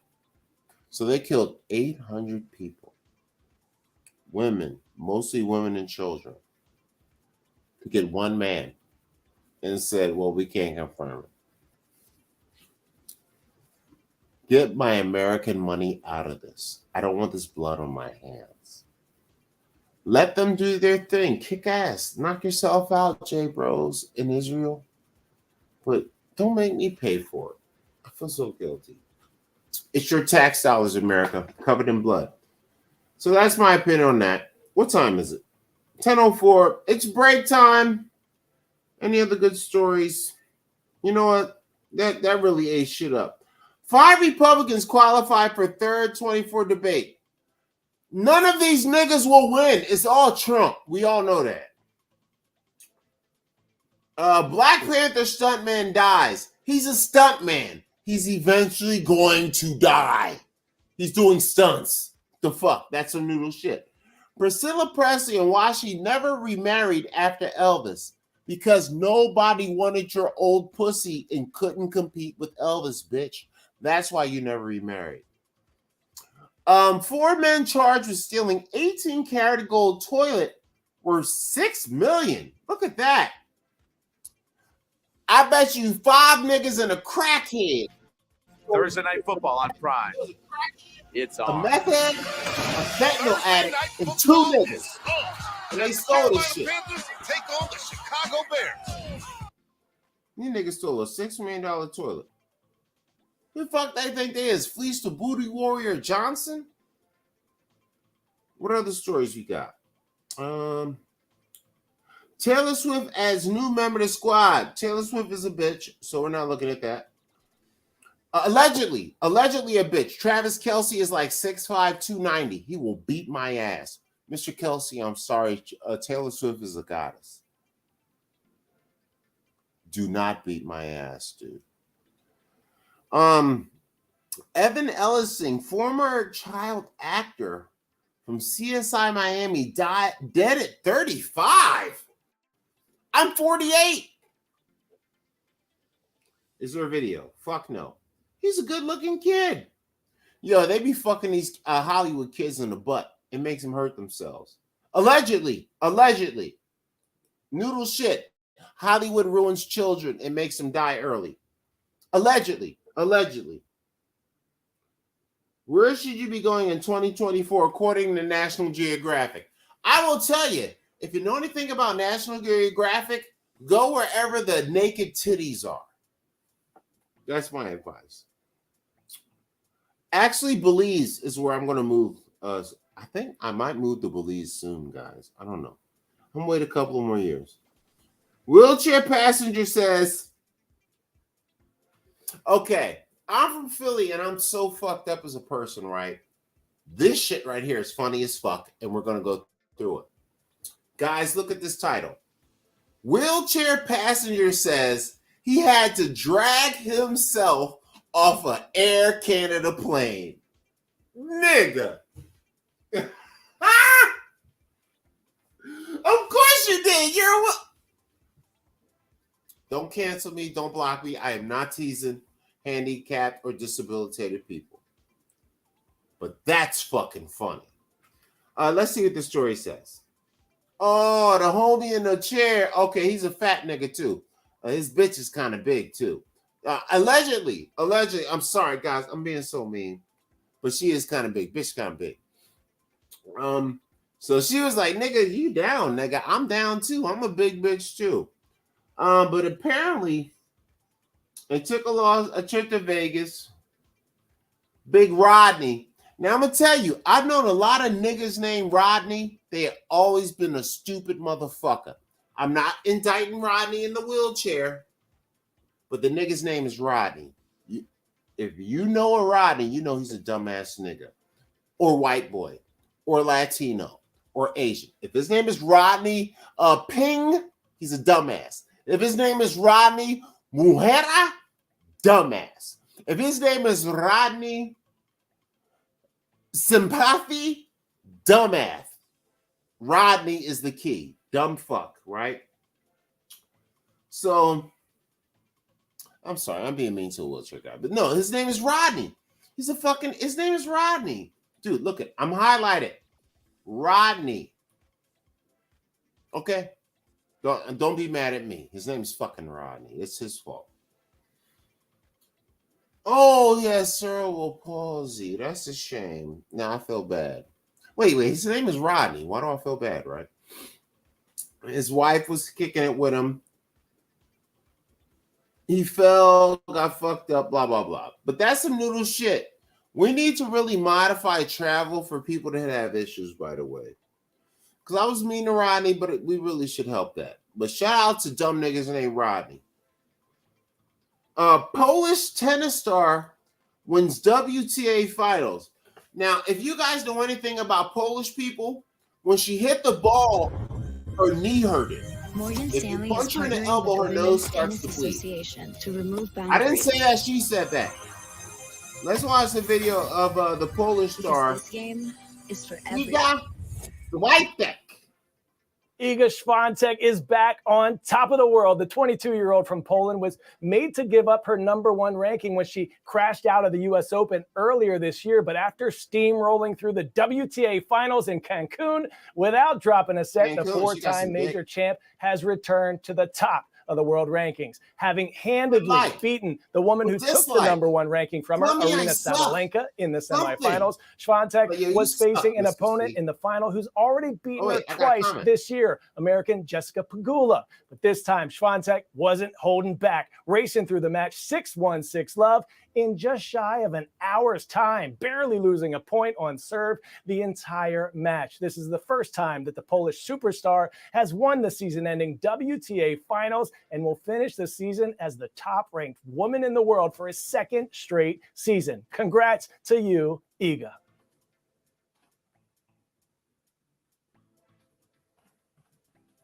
Hell yeah. Good stuff.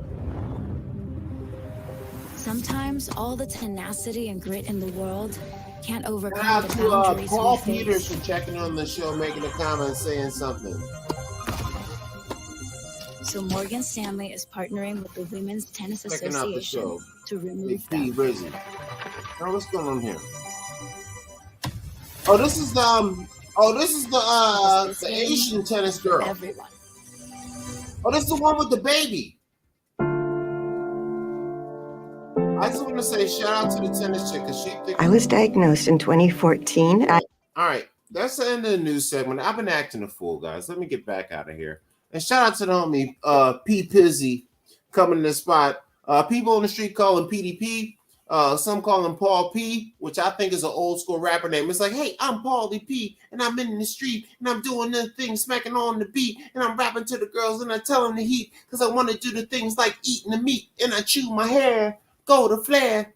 You got to have like an old school rap flow. Shout out to Paul Peters, man, coming through, showing some love. Thank you for commenting, Paul.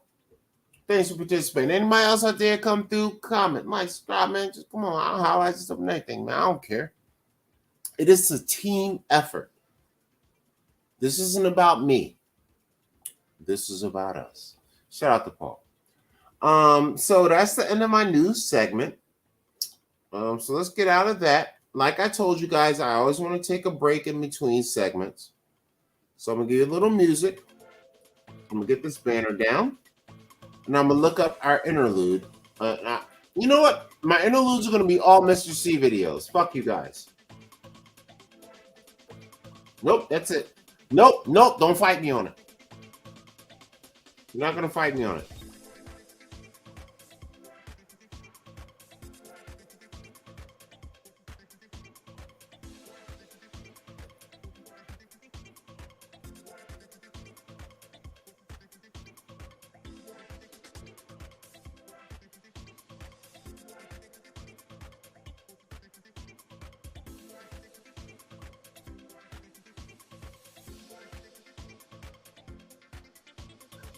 All right, hold on. Let me share this shit. Break time. We'll get into our next segment after this, guys. So I'm gonna play one of my little videos for the break, and then we'll get to our next segment.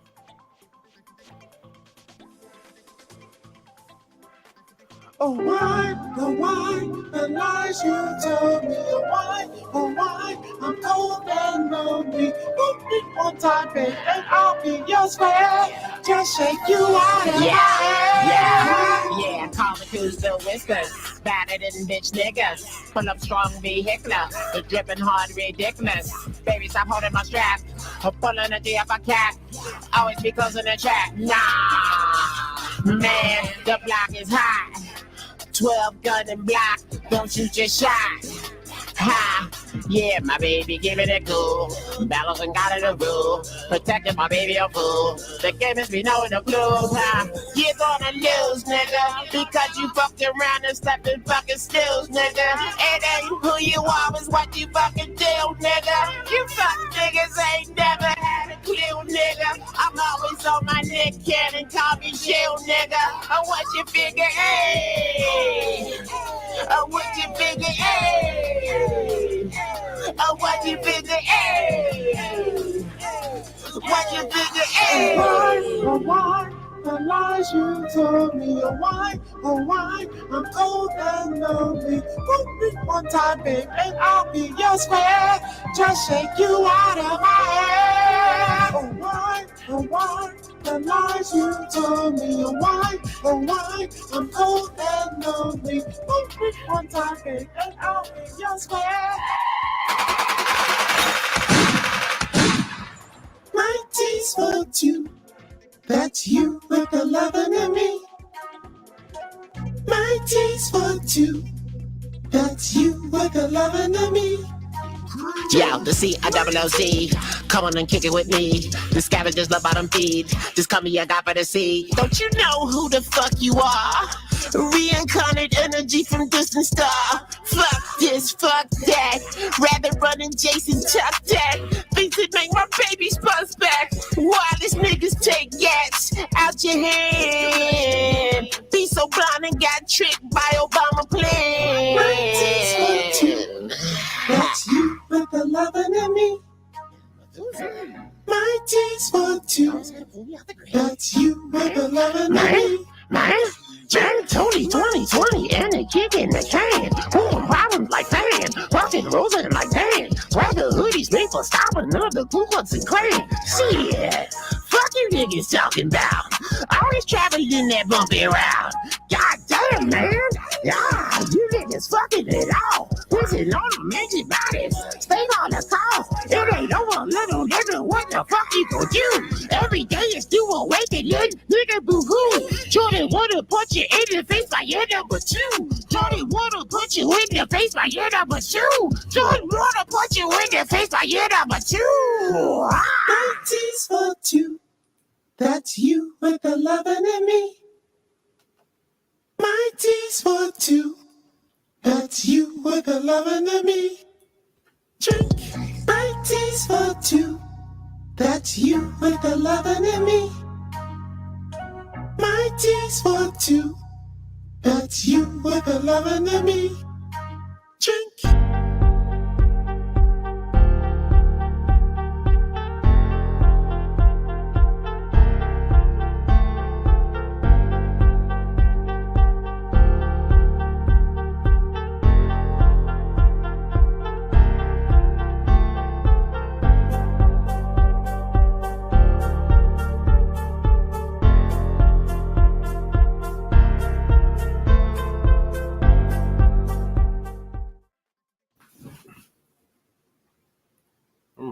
And we are in the game. It looks like I got one of my guest hosts with me. He must have just rolled over from a great nap because he's working hard dealing with the holidays and young bodies. Well, this gentleman is known as many names. In certain locations, he is known as El Hermano. In other places, he is known as Volo Modulus Tautology, the epitomologist tautologist. In other places, which is known as the streets, he is called VMT the Mastodon. What's happening with you there, sir? Oh, shit, I think we lost him again. Uh-oh, I think we lost him. Damn, we had him for a second. He back to sleep. All right, we lost that nigga again. Whoa!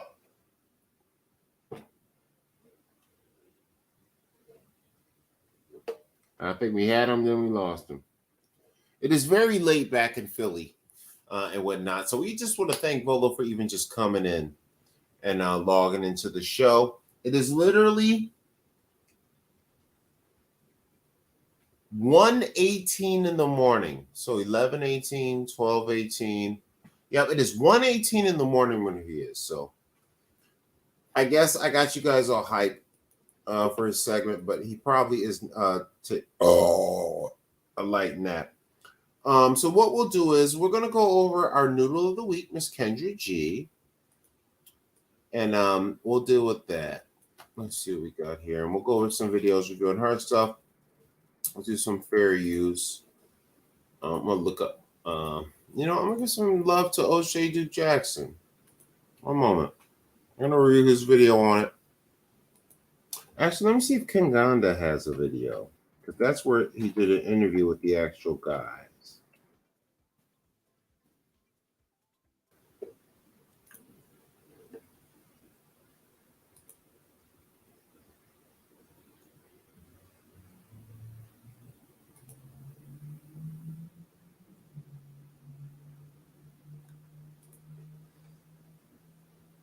All right.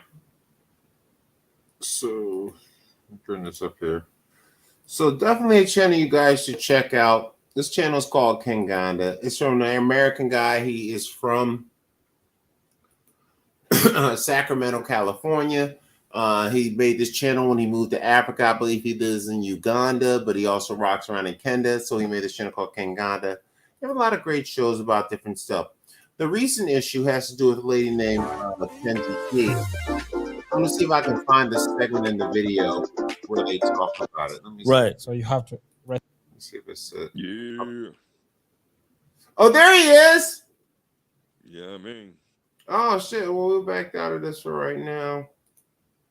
And what now? That was cool. You know me. I was blaming you earlier. With our little live stream. I was falling asleep during our little live stream. What happened? Playing Mario. Nah, back to back late nights might not be my thing. We might have to stick to Saturdays. Yeah. Well, I mean, we ain't as young as we used to be. We was playing Mario and I was just dipping. I was like, son, I'm tired as hell. Why am I so tired? You know what I mean? Mario just dying. You know what I mean? But he kept it going. My son's a showman.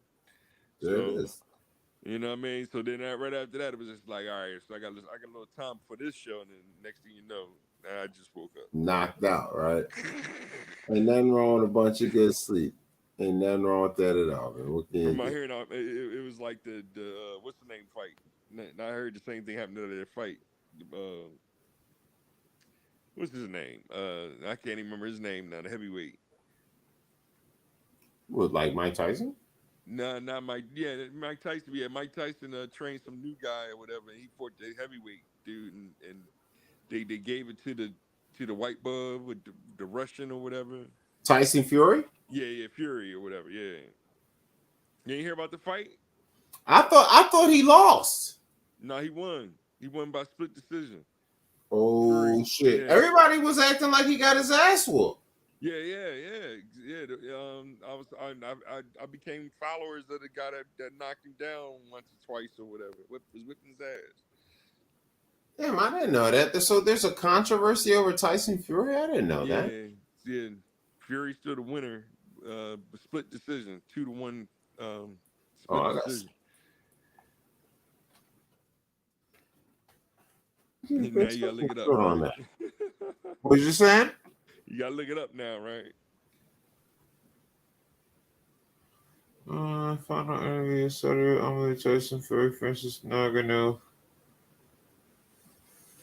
Fought 8 days ago. So ESPN's probably. I'm gonna look at this guy, Box World TV. One more. Let me hit subscribe. Like the Box World TV. Give them the credits here.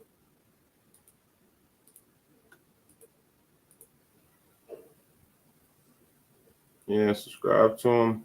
Okay. Like him. Buffer's still with us. That's good.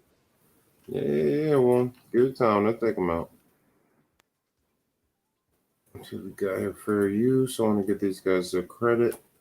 You probably don't get it out as long as he used to. You know, he used to rumble. Had that shit for like 4 minutes. He probably like rumble.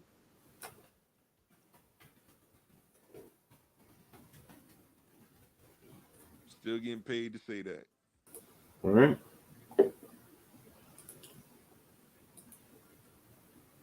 Ready to rumble! 0.1 pounds. He has a mixed martial art. The Predator. Ngannou! Wearing green, trimmed with gold. The Gypsy King. Fury. You men receive my instructions in the dressing room. Protect yourselves at all times, men. Touch gloves now. So here we go. A historic Joe Tessitore and former 2-division world Maybe he looks champion. kind of fat. It's not like he's in great shape. And this nigga look like a rock. Timing. He's a master of anticipation and distance with incredible skill. And you put him on his heels. You take his foot and got him on his back foot because of power away from beautiful right hand by Tyson Fury. Of pace. I need to get a sense of this the other day when we sat with him. Tyson Fury, he looks like a big fat motherfucker. There's He don't look in great shape Tyson for Fury. anything. Comes to the lack of experience and skill in boxing. He has natural reflexes for what Ngannou can bring here. When you can fight, you can fight. You have to see Fury taking his time because he's saying, hey. Yeah, you know how fat Tyson Fury is going to be when he get old? That's what he's looking for about the plan. The game plan is the body. Tremendous trilogy with Fury, and of course, scored 4. Now, I find this a trip. Now, maybe he's like a white George Foreman, right? Because I'm looking at dude body. I'm like, that nigga look like he should win. I'm looking at Tyson Fury. He looked like somebody that drink a lot. I mean, there's not a drop of defined muscle anywhere. But I guess his boxing skill is so good, and he probably has a lot of muscle under that fat. But maybe he uses the padding, but it shocks me when I see somebody that's a champion and they look like Charles Barkley post NBA. Comment. Yeah, Charles Barkley goes up and down, so. Okay, so apparently we have another Charles Barkley on the show. So there we go. Let's see what else we got. Ngannou goes down. There's a right hand from Fury that comes over the top. And with the left hand first, then the right hand. Fury able to turn away. Fight. You stay out of my way, and I'll stay out of yours. That's a detention. What's this? You just earned yourself a detention, sir. Lie Now get back down. here. He ain't here with you. He's already won the Oh, that's a fucking new detention. movie. Son of All right, anyway. Sturdy, not giving ground. Good opening round. From the Gypsy King. That nigga's taking full advantage shit. of that low guard. You see it. You saw. Beautiful right hand by Tyson. The right hand so he can counter it. See if Ngannou is willing to pull the trigger. People expected, including myself, or shoot a shot. Tyson Fury like somebody's dad. When he decides to really, and now a tie up get out of the corners. Ngannou tries to fire the uppercut. Keeping distance, shooting a short up. See King, as he shows him that. And now southpaw means right, Tess. Fury didn't like what Tyson right Fury know he got the reach though. He keeping up with that jab. Up above the brow line, there's that right. So switching stances here in round number. Mental battles right now for both men. Ooh, nearly a clash with that southpah this jab. stocky guy, he Go to the need to body get and inside on last seconds Tyson. wear That's them probably down why he didn't badly. win. Take their legs Tyson away Fury's with that. using the jab. When they get close, he just grabs Two. it. Tess. He's always dangerous, and that is Let's really get the your tip-off with commentary on this McGregor so and far, Mayweather. Bolo. What do you think so far, just from the highlights that you've seen? Him switching stances is kind of, you know, okay. I feel him on that, like, you know what I mean. But then, you know, he don't have any power coming out that left hook or anything. Right. So he was trying to out jab him, and you know. Well, you can, if you look at it just visually, it looks like he clearly has longer arms than the guy. Yeah. You know what I mean? But the guy looks like, man, if he gets inside and punches him one good time in the ribs, somebody taking a shit on himself. Yeah. But it looks like the guy is having trouble getting inside. Oh wait, Yeah. we can't have no juice on camera. No juice on camera either. Huh? Yeah, no juice on camera. You know how your people are, Rolo. Yeah. Always being hunted by the flaggers. What we're gonna do about it, right? Let's get back to the highlights. Any other comments on the highlights so far? Yeah, it is compared. They are comparing him as a young Tyson. I don't really, once he gets inside, I do see, he couldn't change the whole thing of the fight. Yeah. He tries to come it is with the right. And perhaps a confidence builder for. Ngannou's fighting like a man. Now switching stances again. Fury's look at the hand battle right here. And Tyson's having a hard time getting past that lead hand. Controlling the lead hand of Tyson Fury. Oh, he catches him off guard. Got him. Francis can happen. It just did. What's on that back? Let's see that again. This full speed. What's on the back? Oh, he catches him off guard. Let's on the back Look at the hand battle right here. And Tyson's having a hard time getting past that lead hand. Controlling the lead hand of Tyson Fury. With the left? Oh, yeah, the left hook to the head on the temple. See, that's what you get for dancing on him. You probably lost him. Clumpy and Ngannou just scored a knockdown. Okay. And he's executing his game plan. Can you believe? That's how they got mad respect. He can actually tackle on the chest like, yo, this Flooring Tyson Fury.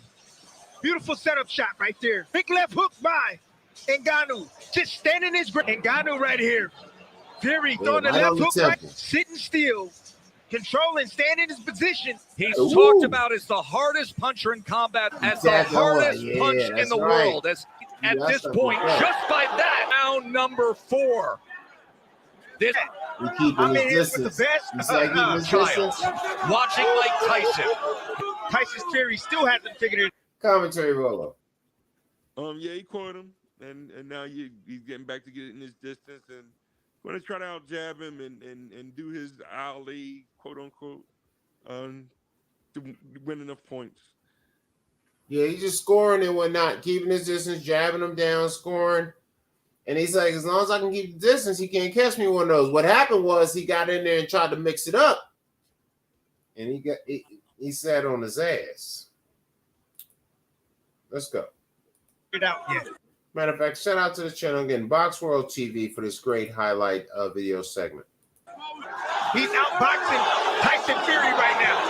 Tanned by Ngannou, the shocker so far tonight. Now on the usually most dominant. He's the stronger of the two. Ball stance from Fury. Able power back left. Tries to come over the top with a right of his own. Big right hand in the ear of Ngannou. He took it well. Another 1-2. Two-punch combination from Fury. Two-punch average. Sweeping right hand from Fury. Good technique. Don't try him too hard. Quit staying breathing. He got his focus. Sugar Hill Stewart, as you see, Tyson, everybody ringside in Detroit.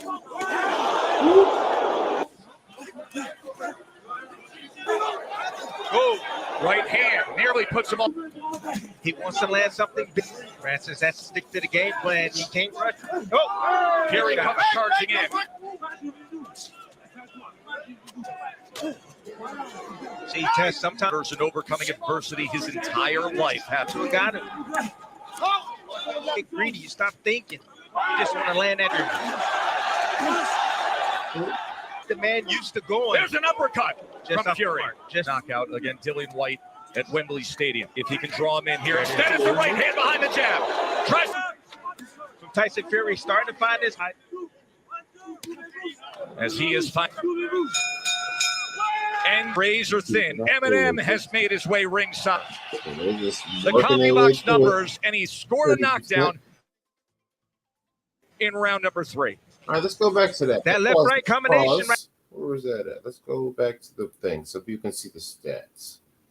Eminem! Yeah. And then I saw Larry Holmes out there. One of his nephews I went to school with, Rob Holmes. Oh, yeah, he right next to Tyson. Yeah, well, yeah. It's good to see him still with us. All right, so these are the stats so far. Close punches, close percentage. I mean, it's a pretty even fight according to this stuff, but according to the numbers, besides the knockdown, according to almost all the numbers besides percentage, Fury is winning. Or close to it. He's landed more jabs. Just 3 behind. So that equals them. And then they're tied here. But he's thrown more. So actually the fight is equal right now. Mathematically. Agreed? Yeah, pretty close. 17-14, right? Mm-hmm. 3. 16-19. 3. And because he threw more, they both hit 33. Even though one has 10 and 17. Mm-hmm. But total, they both hit 33. Yeah. So they're tied. All right, so let's see what's going on. The CompuBox numbers, and he scored a knockdown in round number 3. That left-right combination right there.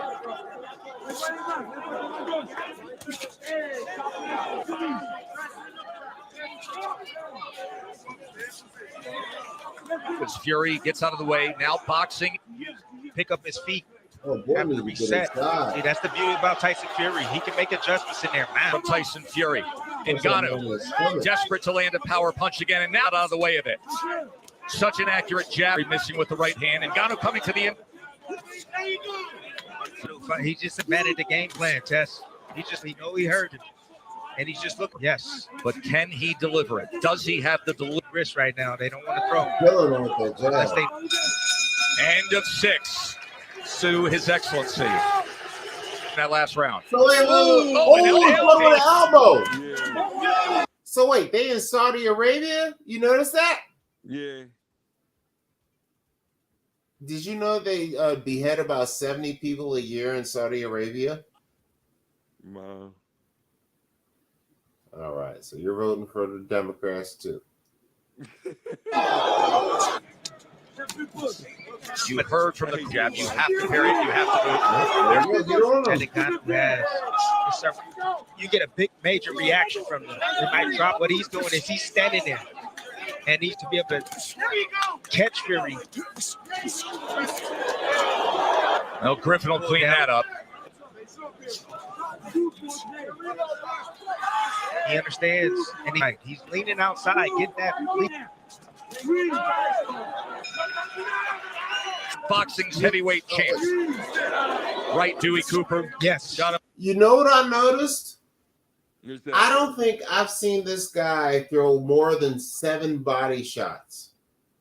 Like, one of the flaws to Mike Tyson's game is when he fought tall fighters, he would spend the whole fight punching at their face. But you see how this guy's stomach is like wide open in his freeze frame? Yeah.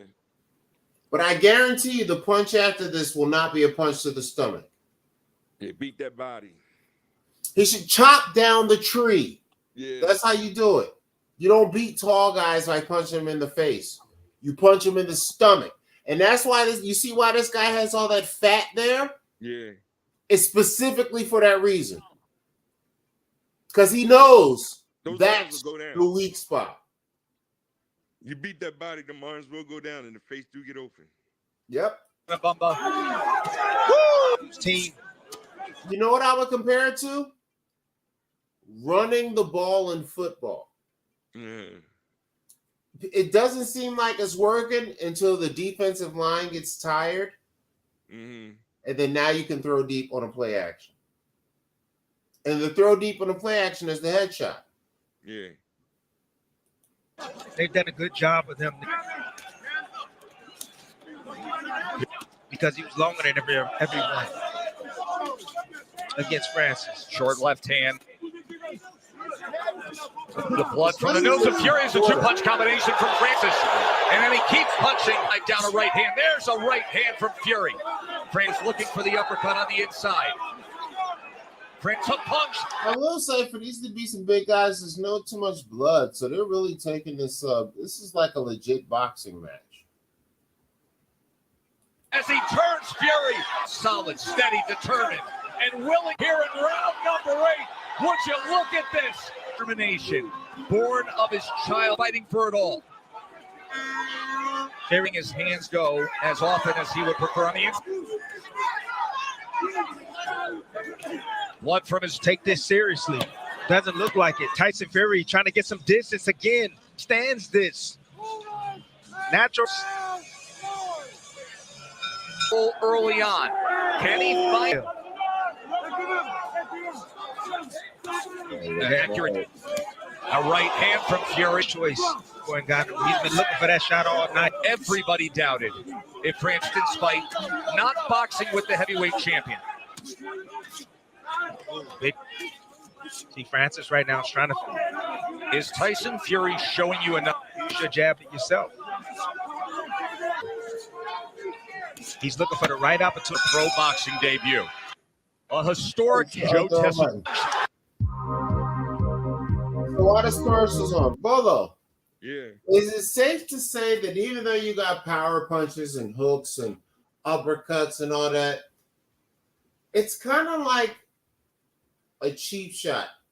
Is the jab the most dangerous punch in boxing? You could completely control the fight with it.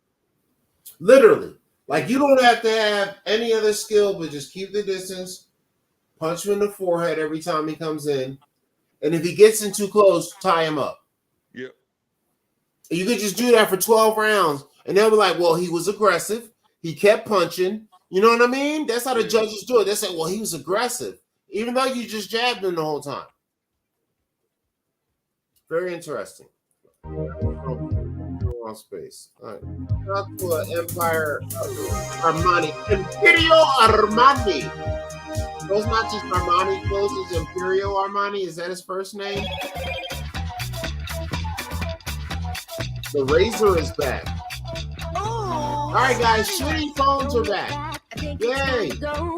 Fuck off. As he turns Fury. Solid, steady, determined, and willing here in round number 8. Would you look at this? Determination, born of his in this fight as we start to take. They know what's on the line. They know this fight could be real. Oh, consider his life where he always fight. Good jab. Heavyweight offense. Actual boxers who earned that the division has ever seen. All the other great upsets. Real. Unreal. Francis, he exceeded that goal. Actually, I can see why Tyson Fury won that fight. After watching the highlights, do you see why they gave Tyson Fury the win? Yeah, I thought he dropped him twice. You saw that one highlight where Tyson Fury kind of like fell into him in the ropes. People are probably trying to call that a knockdown. Okay. Because I did not see another clean official knockdown. Yeah, I thought he knocked him down twice. It just shows you how people will twist the story to the point where there's not even a second factual knockdown, but yet that's the story. Yeah. Welcome to America, Bolo. Jesus fucking Christ. Well, I haven't paid for a fight since, I ain't even paid for that fight. Tyson, Holyfield. Nice. What's going on in the video game world? Like I said, we did a little live stream of Mario Sunshine, and I'm a little tired from our little, gotta get my proper rest, So yeah. But we did a little bit on there. We didn't race, I'm more into us doing the what's the name race, Mario Kart. Mm. So, but it, gave me a chance to set it up again and just play a little bit with the boy, and we'll probably air it again tomorrow. I'm saying walking around and stuff. Anything else? That's all I really did in that little short time and doing stuff. I needed something to drink. Well, that's nice. Anything else? Hold on.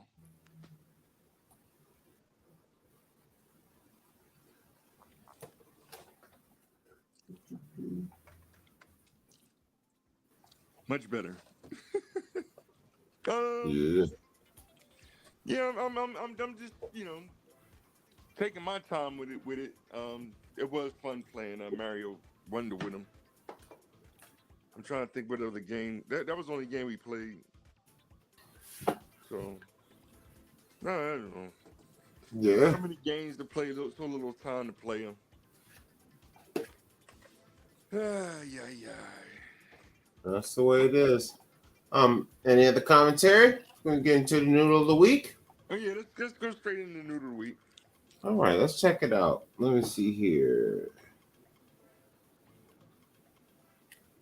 I think O'Shea did a regular one on his O'Shea Duke Jackson page.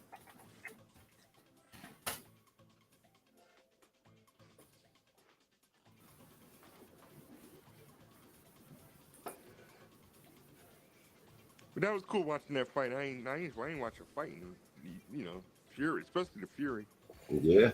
I don't know what's going on in heavyweight anymore. Yeah. That used to be my sport. Like I said, when I was 12 years old, I shook Joe Frazier hand. You remember that? What happened? Joe Frazier, when we met Joe Frazier back in the day. No, I don't. Yeah, but my with the Knights, the softball team, they had the owner of the bar had a cookout, and Joe Frazier was there. Dope. So I might have been like 12 years old. Oh yeah, I probably was like 4 or 5. What am I? Yeah. 75. Yeah, maybe. Yeah. Oh, what's the name is next? Il Product turned 50 next week. What happened? Il Product turned 50 next week. Woo! Time flies, don't it? Yeah. Yep. That's the But I ain't game. do nothing. We ain't do nothing for my 50. The COVID and everything, and I don't know what he doing, but we'll figure something out. Nice. So let's check it out. Bionomics messing everything up. All right. We're gonna do with our noodle of the week, Miss Kendra G. O'Shea did a quick video on it. We'll make our comedy. Kendra G.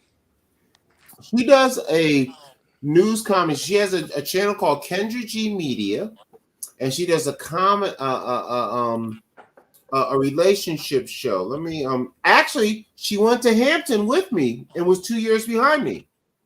Oh, okay. Yeah, but let me bring up her page to give her some props before we And Envy went to your school too, right? Yep, Envy went to Hampton too. He was also, they were in like the same class. Okay.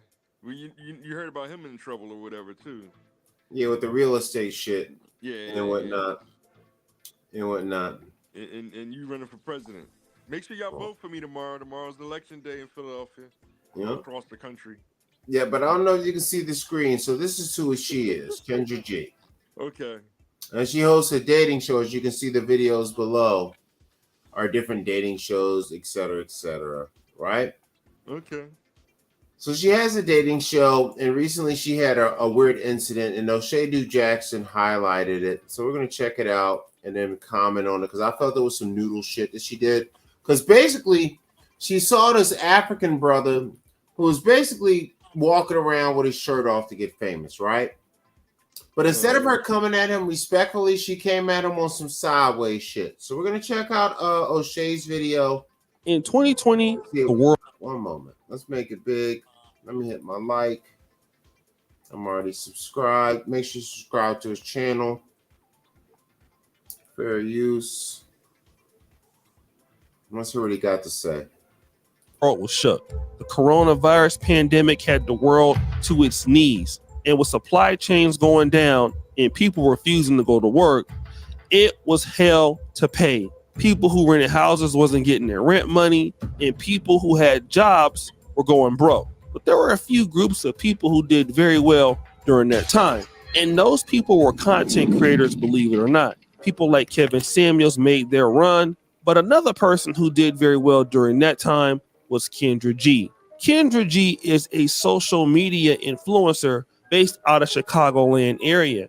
And for those who remember her, she was on the radio show in Chicago, on the morning show, the host of 107.5 WGCI. And she was doing very well in Chicago. But then she started something very interesting called Singles on IG Live. Now, it started on IG Live on Friday and Saturday nights, but it got so big, it transitioned over to YouTube and then over to Facebook.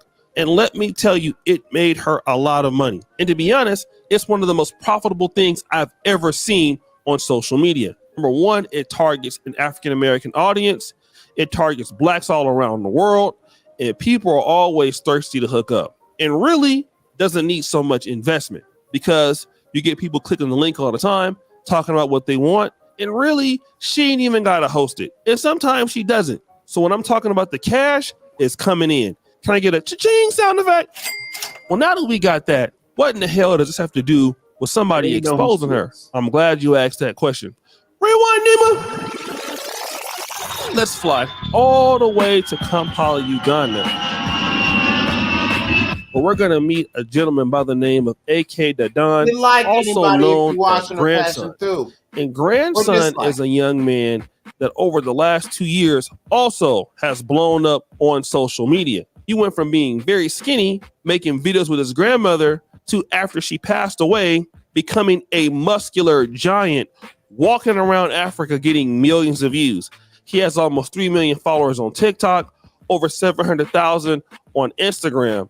And his videos have been going so viral, it cost Kendra G to make this video. I saw a video of a guy in Uganda who was tall, dark, and handsome. And I'm trying to find him for y'all ladies. Who I'm trying to find. So question, Roller, from his intro, have you seen any of her stuff or shorts or anything on the internet? Nah, I try to stay away from the gossip. So wait, nobody you watch reviews it, or none of those guys, or nothing? You talking about like O'Shea? He'll pop up on my thing once in a while. Well, not just O'Shea, but the dog, Rolo. Almost half the black space reacts to her show. Yeah, Kendra G. Yeah, and no, I don't follow her. I'm not really into guys. The only one I really follow is So, well, no, I didn't ask you, did you follow Kendra G? I want you to listen to me before you answer. Okay. Because you're not answering the question you're being asked. Okay. Anybody that you follow, have you never seen her on a reviewed video? No. Damn, nigga. Oh, man, what the fuck you better stop watching all that FBA bullshit. Yeah. There's a whole world going on out there, Volo. What's my girl name? Danica? Yeah, Danica. Yeah, that's the only one I really follow is Danica. Shout out to Danica. Yeah, she doesn't review Kendra's shows. She only mentions her when like she says something stupid. Past that, she doesn't really mention her. Like almost her six, none of them mention her. There's a lady named Crimson Cure, a Muslim chick. I don't know if you've ever seen her stuff. She talks about her sometimes. Okay.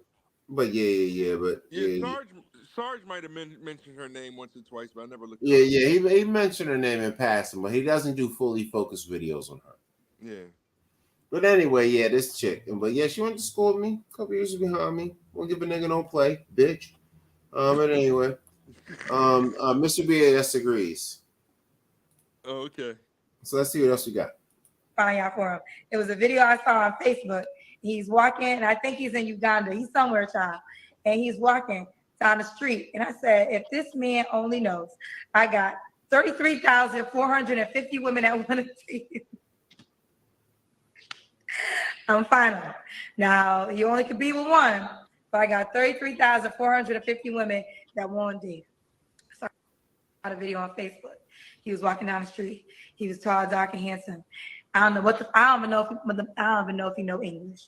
I don't know. But as he was walking down the street, everybody was looking at him. He might be homeless. He might not even have a mother. job. But you know what he was talking. So you think you know Wix, but do you really? First up, we've got. So, Bola, did you notice that she said he might be homeless? He might not have a job. Did you notice those assumptions? Dark and handsome. And as he was walking down the street in Uganda, everybody was looking at him. And I said, I got to find this Negro because I got 33,452 people that want to date his ass. Now, I don't know if he's going to date all y'all. I don't know. Again. But he the one that I found. You hear that shot fire right there? Very well during. Oh, wait. Hold up. 5% of Americans I fucked up because I was America because I got 33,470. Did you hear that shot fire? She said, I don't know if you want to date all of them. So now he's some kind of player piece of shit that cheats on his woman. Right? Let's go. 22 people and 99 You people. got pictures of Noodle of the Week now? Yeah, she's a bird. She's definitely a bird. Yeah. Shout out to Hampton University. This is what we produce. One day him.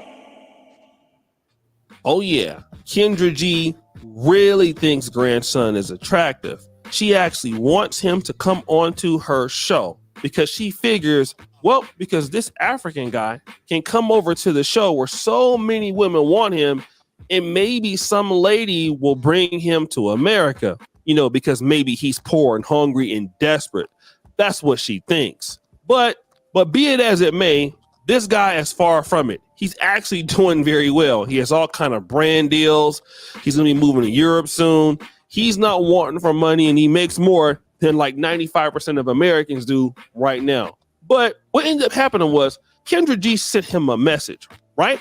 And that's important. And we're going to get into that ourselves. But stop the show.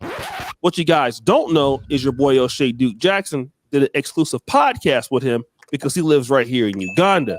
And I'll put the link to the podcast at the first comment pinned to the top where you can actually see what he had to say. But first of all, I wanted to talk to him about doing business with people who don't want to pay. And that was important for me to get it from his perspective. So let's check out what he had to say about that. Well, let's talk about that because you have to negotiate deals and people not wanting to pay the price. And I find that to be hard for me. How do you deal with people trying to not pay you or, you know, for a commercial or for ads? How do you deal with negotiating your rates? Well, I haven't faced that before, but this works for me. Trust me. Mm-hmm. If you learn your value, because somebody approaching you, it means they saw you have the capacity of doing what they want. Okay, great point. That's why they approached you. Mm-hmm. So it's up to you to put any amount you feel like Mm. on the table. Mm-hmm. And after that, put your principles. I do this. I hold the money first before we start working. Mm-hmm. That's my principle. That's how I literally do my things anywhere, everywhere, and that will never change. And if you are ready for that, let me know. We are ready to work. Mm-hmm. And if you are also ready, then you shouldn't have a problem to pay the money. Mm-hmm. As you see, he gives some pretty good advice. He says, hey. So you can hear what he's talking about. Basically, she didn't want to pay him. She just wanted the nigga to come on the show because she thought he was a thirsty African.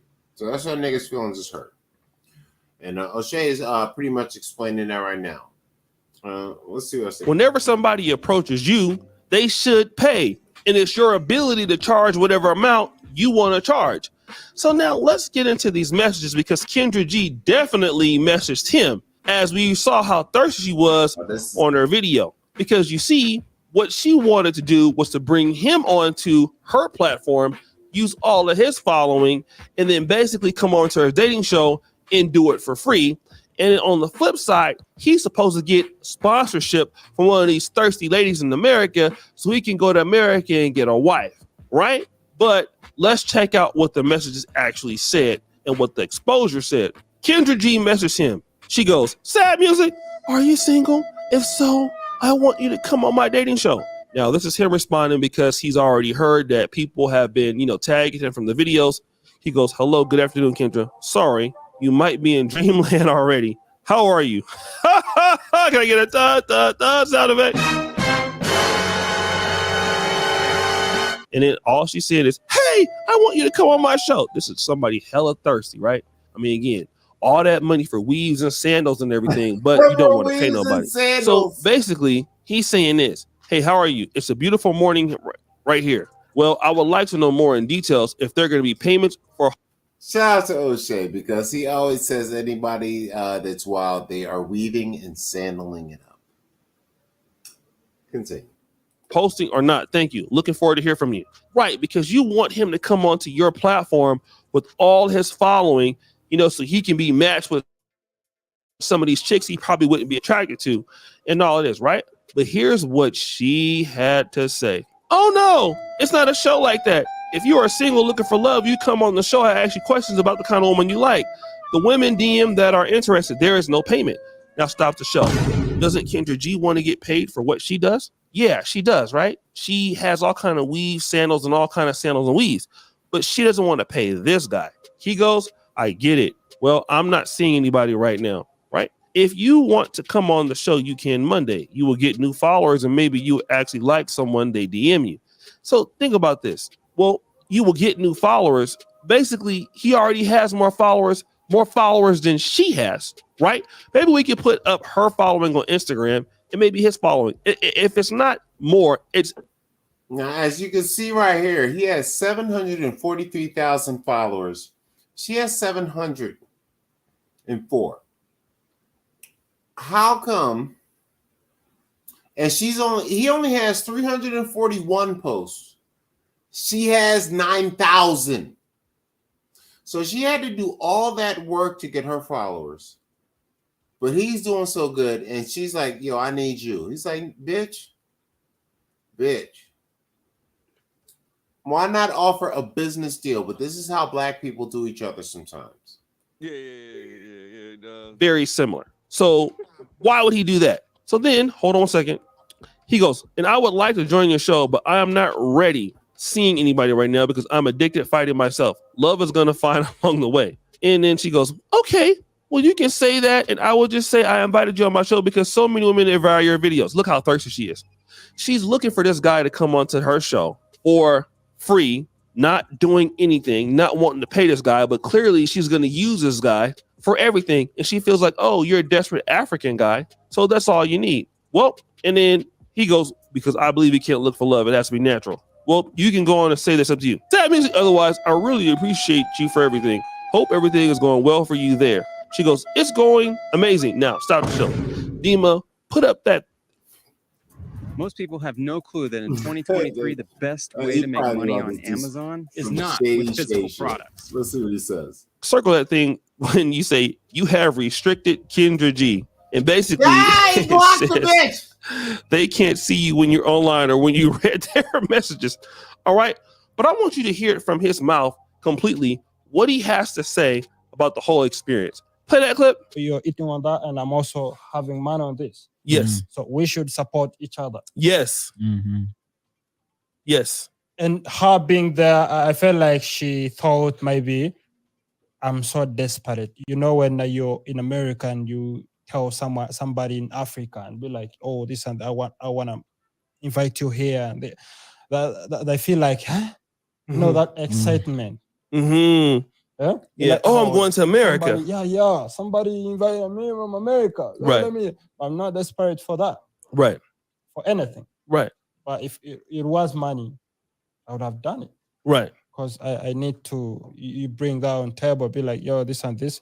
Because trust me, she's gonna have like the following and all the money on the YouTube even Instagram, Facebook. Yes. Because literally all my pages are like, oh yeah, they all hit. Blown up. 2.8 million on TikTok. Like they're like up. And now, Wow. So I felt bad. I felt a little bit bad about that because she was supposed to support the black man. Like this and this. We are the black community. At least if she were like, oh, I have this amount of money, I want to invite you on my show. You can get something. Right. That way. It sounds great. Yes. But telling me that it's gonna help you like have more followers, that somebody's gonna hit you up. Right, like you're desperate, you're poor or something. Yeah, I'm not desperate for somebody, and I'm not desperate to move to the States. Right. I'm stunned by myself here where I am. You're seeing me here. I don't need anybody or anything. Right. I can get anything I want by myself. Right. Let me ask you this, because this nigga kind of mad. Commentary roller. It is the classic. I don't know. These birds be on a whole nother. They trying to run their business how they run it, but they ain't trying to pay no cash either. So it's always been that power struggle.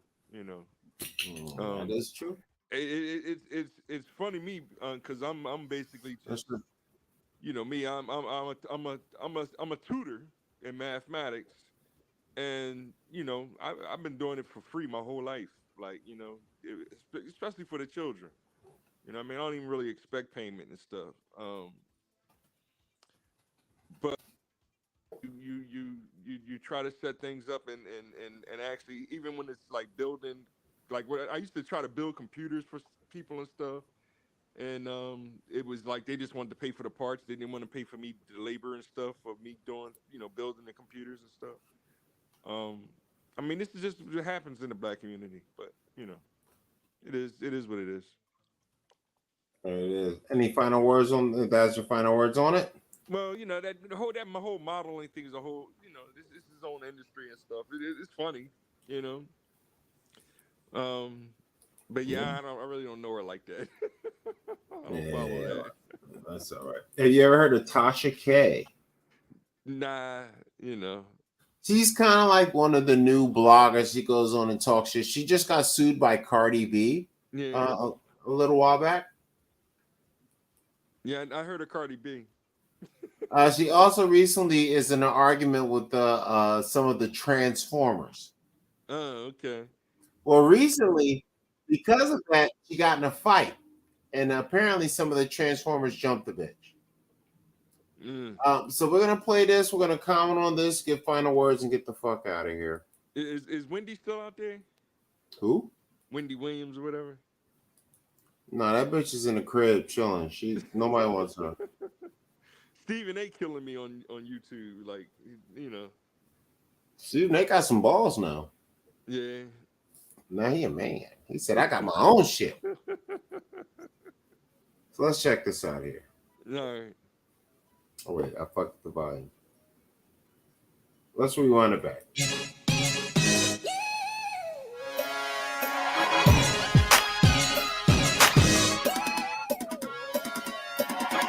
Hello, everyone, and welcome back to your boy, the Sean Davey Way Show. Please hit that like and subscribe on the way in. Tap that bell if you would like to be notified of all of our future content.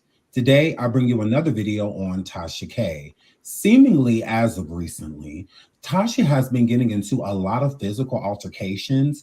This altercation stems from a party she was at in Miami recently, and a male walked up to her and disrespected her, and it went from there. Security got involved, the situation got physical, but the crazy part about this whole situation is this is a man. This is not a trans woman or anything like that. This is not the same altercation from the reunion that she just hosted at the Now That's TV. This is at a party. And a male approaches her, disrespects her, and this is the aftermath. Trigger warning, viewer discretion is advised.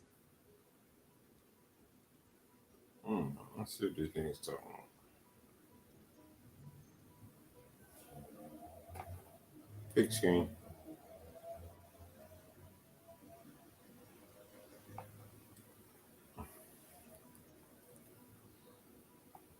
I wish I would be successful fussing with you niggas in the club. So that's the man in the green dress right there. Nah, that's Tasha K. That's the girl whose picture's on the screen. She's a slightly overweight sister. Oh, okay.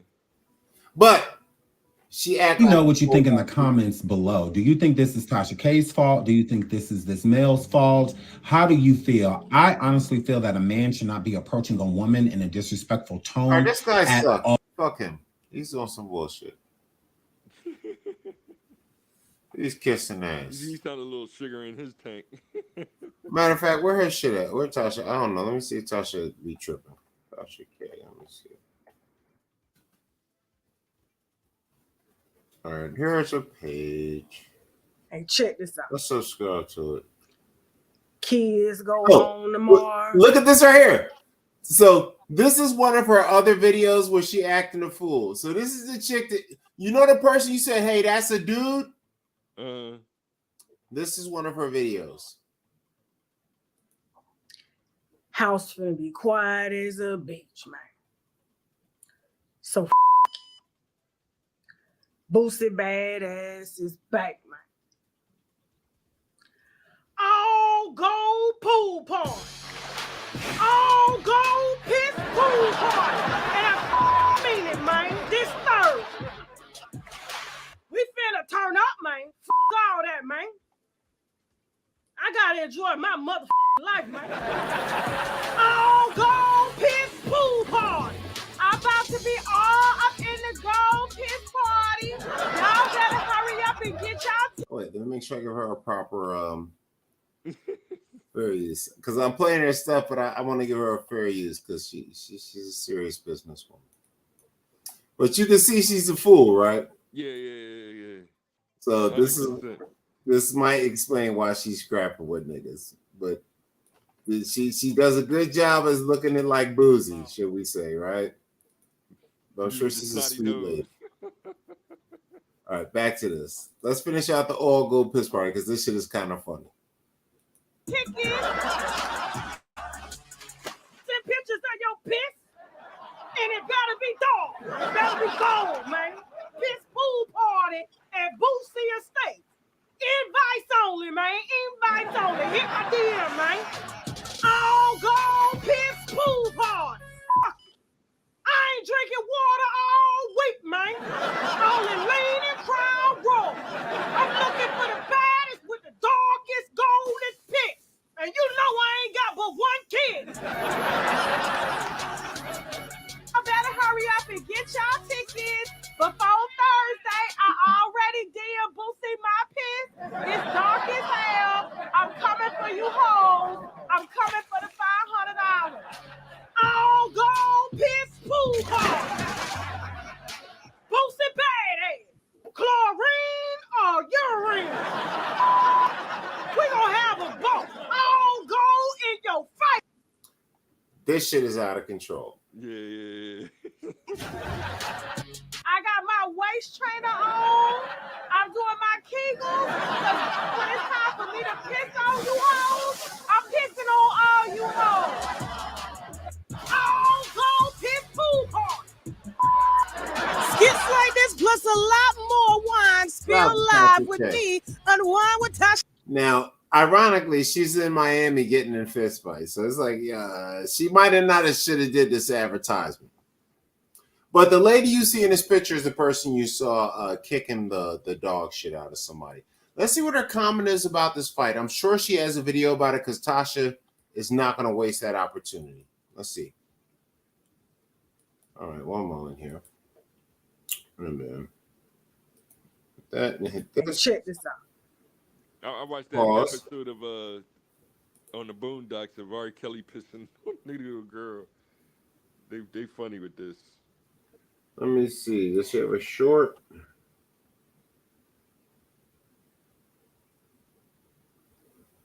Nice.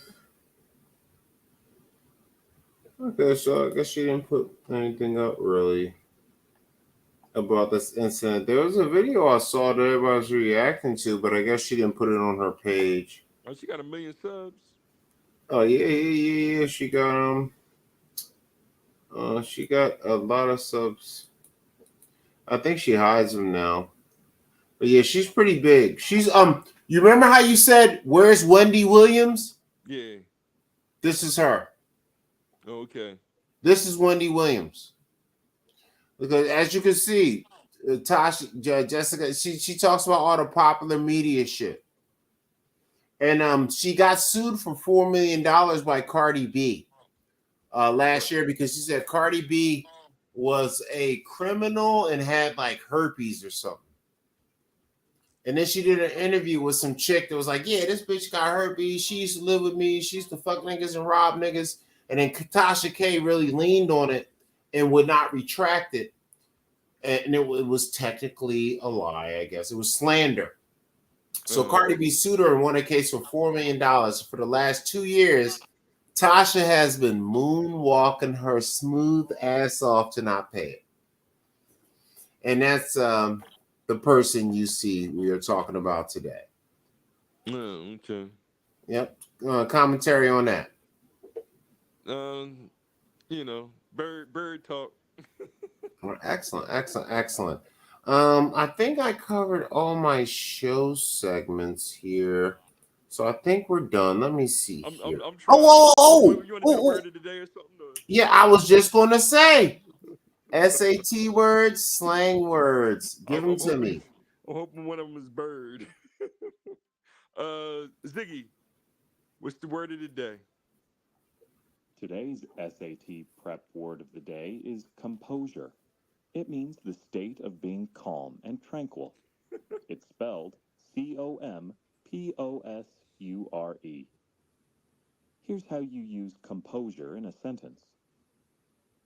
My father couldn't keep his composure when he saw me in a wedding dress for the first time.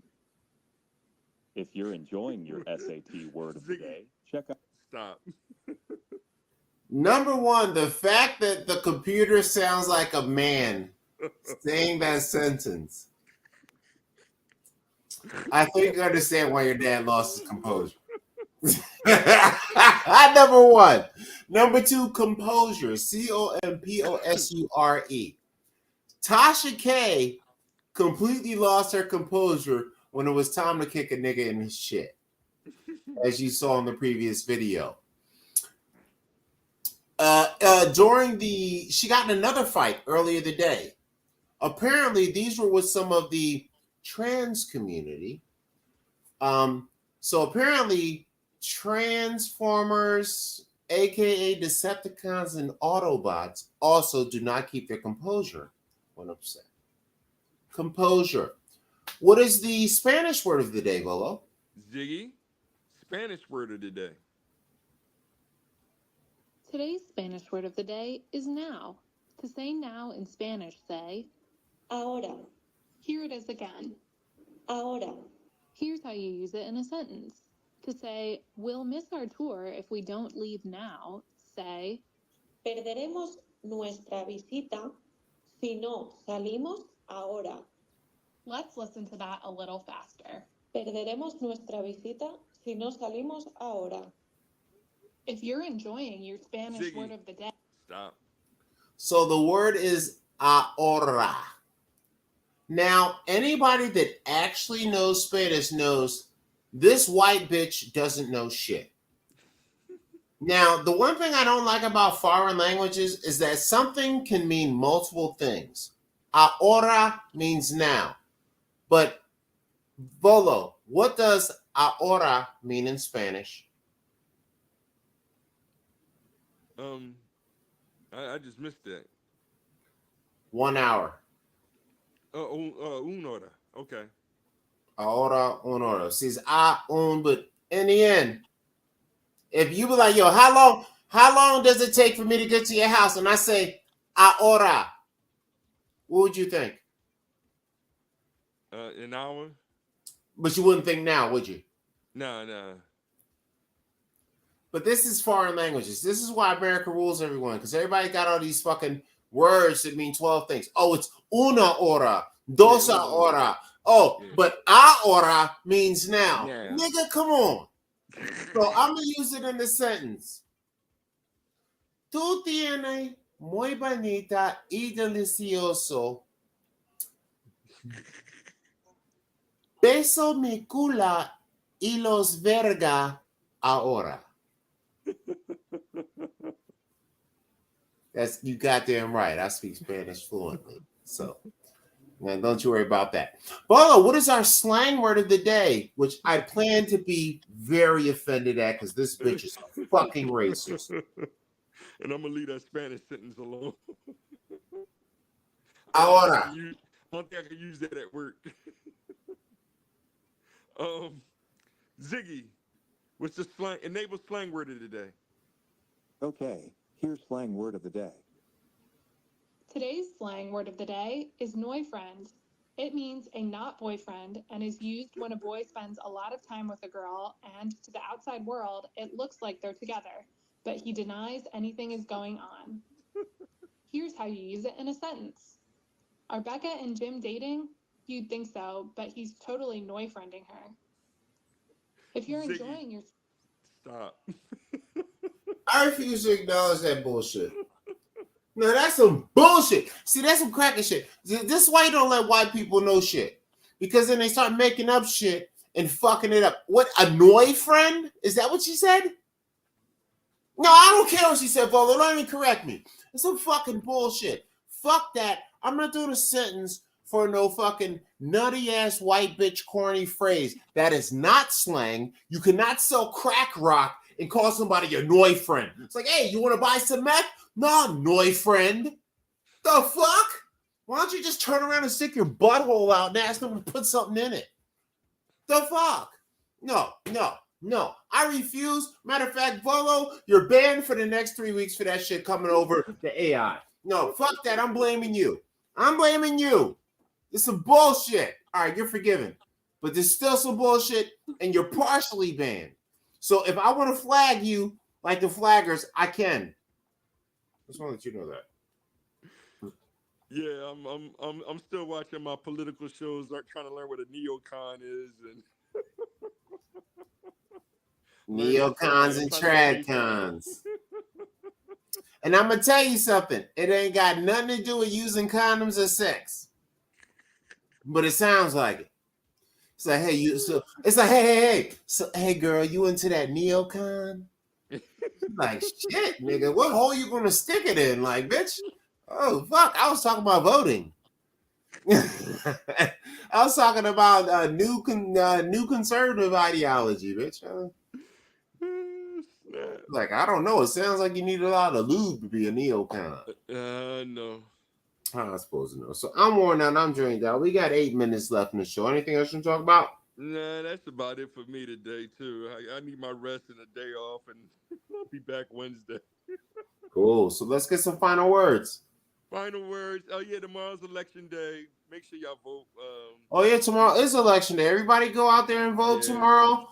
If you don't like Democrats and Republicans, pick anybody. Pick the independents. Pick the green guy. Pick a libertarian.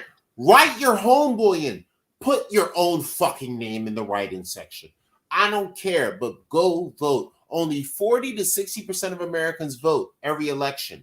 That means half the country never votes. That means we are letting 4 out of 10 people pick our president. Yes, you should be freaking the fuck out. Yeah, George Bush, Donald Trump, Biden. Okay, Obama was cool until we found out he was a cunt too. But 40 to 50% of people picked them. Half the country did not pick any of these people. Please go vote and pick anybody. I don't care who it is. Pick your uncle that delivers trash.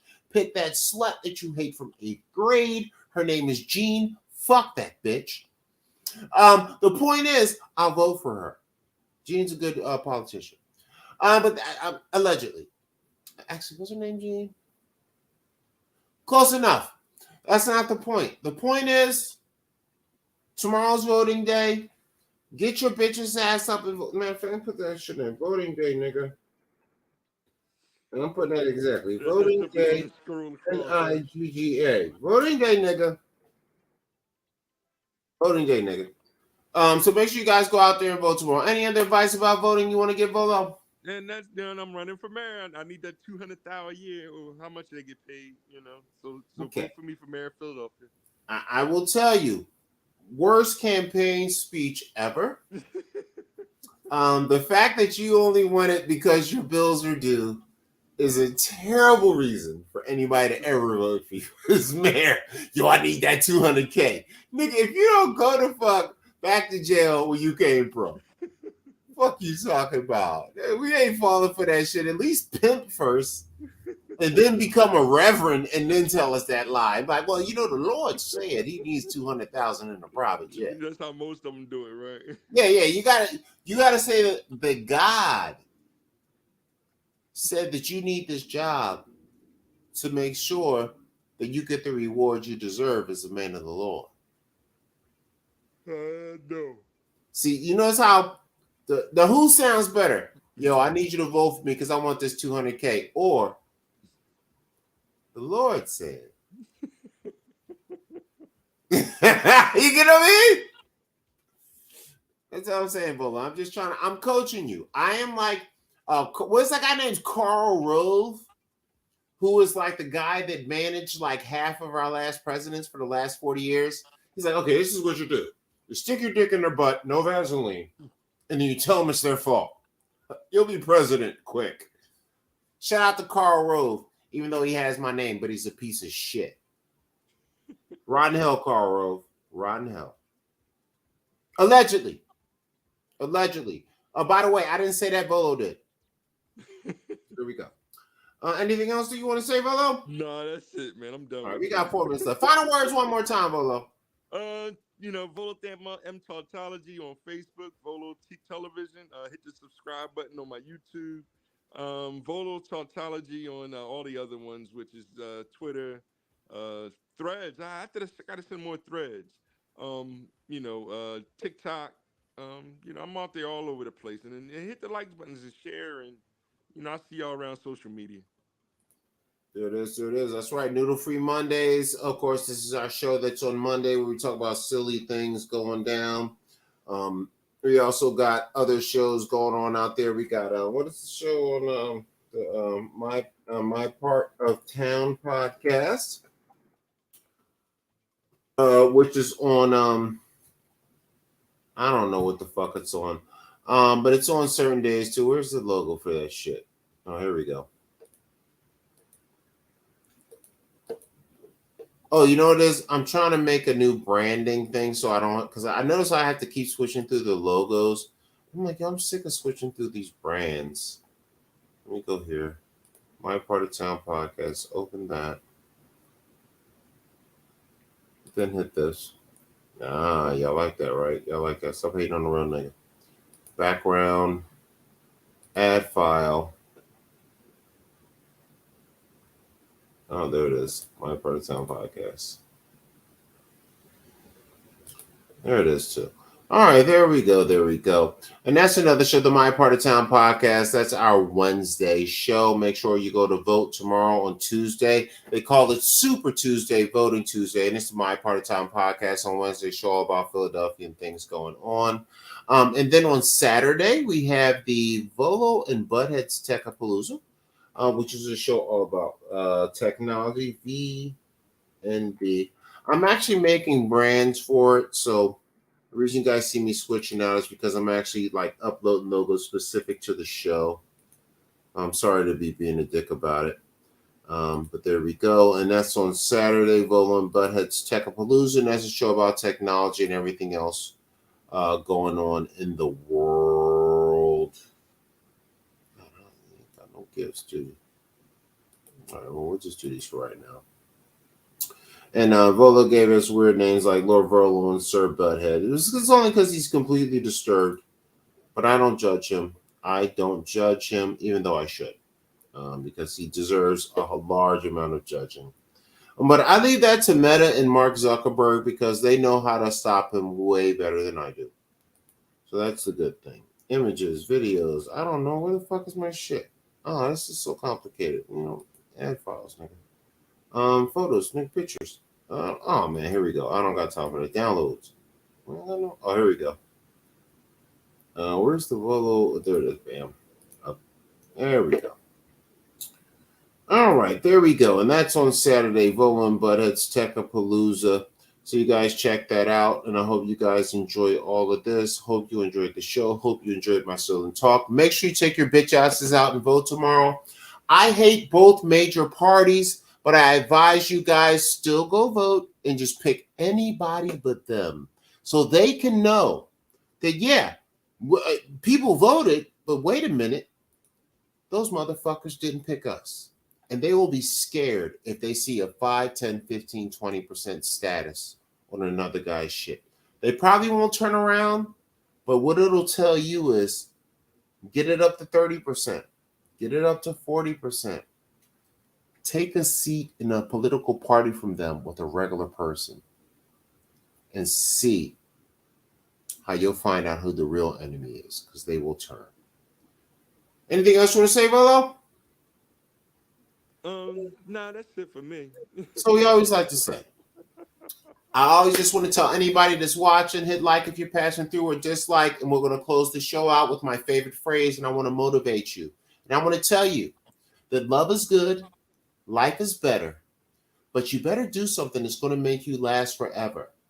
Because 20 years after you are gone, you may be considered a never. Do something, do anything. Make your life last. Make it have worth. Bolo and Butthead, Mississippi Enforcer, check out all our shows, Noodle Free Mondays. We are in the streets like those bitches in Figueroa. And if I had enough money and pride, I'd be down there too, buying some of them. But I'm cheap and I don't like AIDS. Was BAS so there on you the go. day? Huh? Was BAS on the day? No, he didn't get to make it through. But, you know, he having issues with the whip right now. So, you know, you got to catch him on the fly. So shout out to Mr. BAS too, by the way, man. If anybody doesn't know, BAS is one of our other guests. If you don't know what BAS means, it means bitches ain't shit. And Mr. BAS is not a sexist or a misogynist because he says men are bitches too.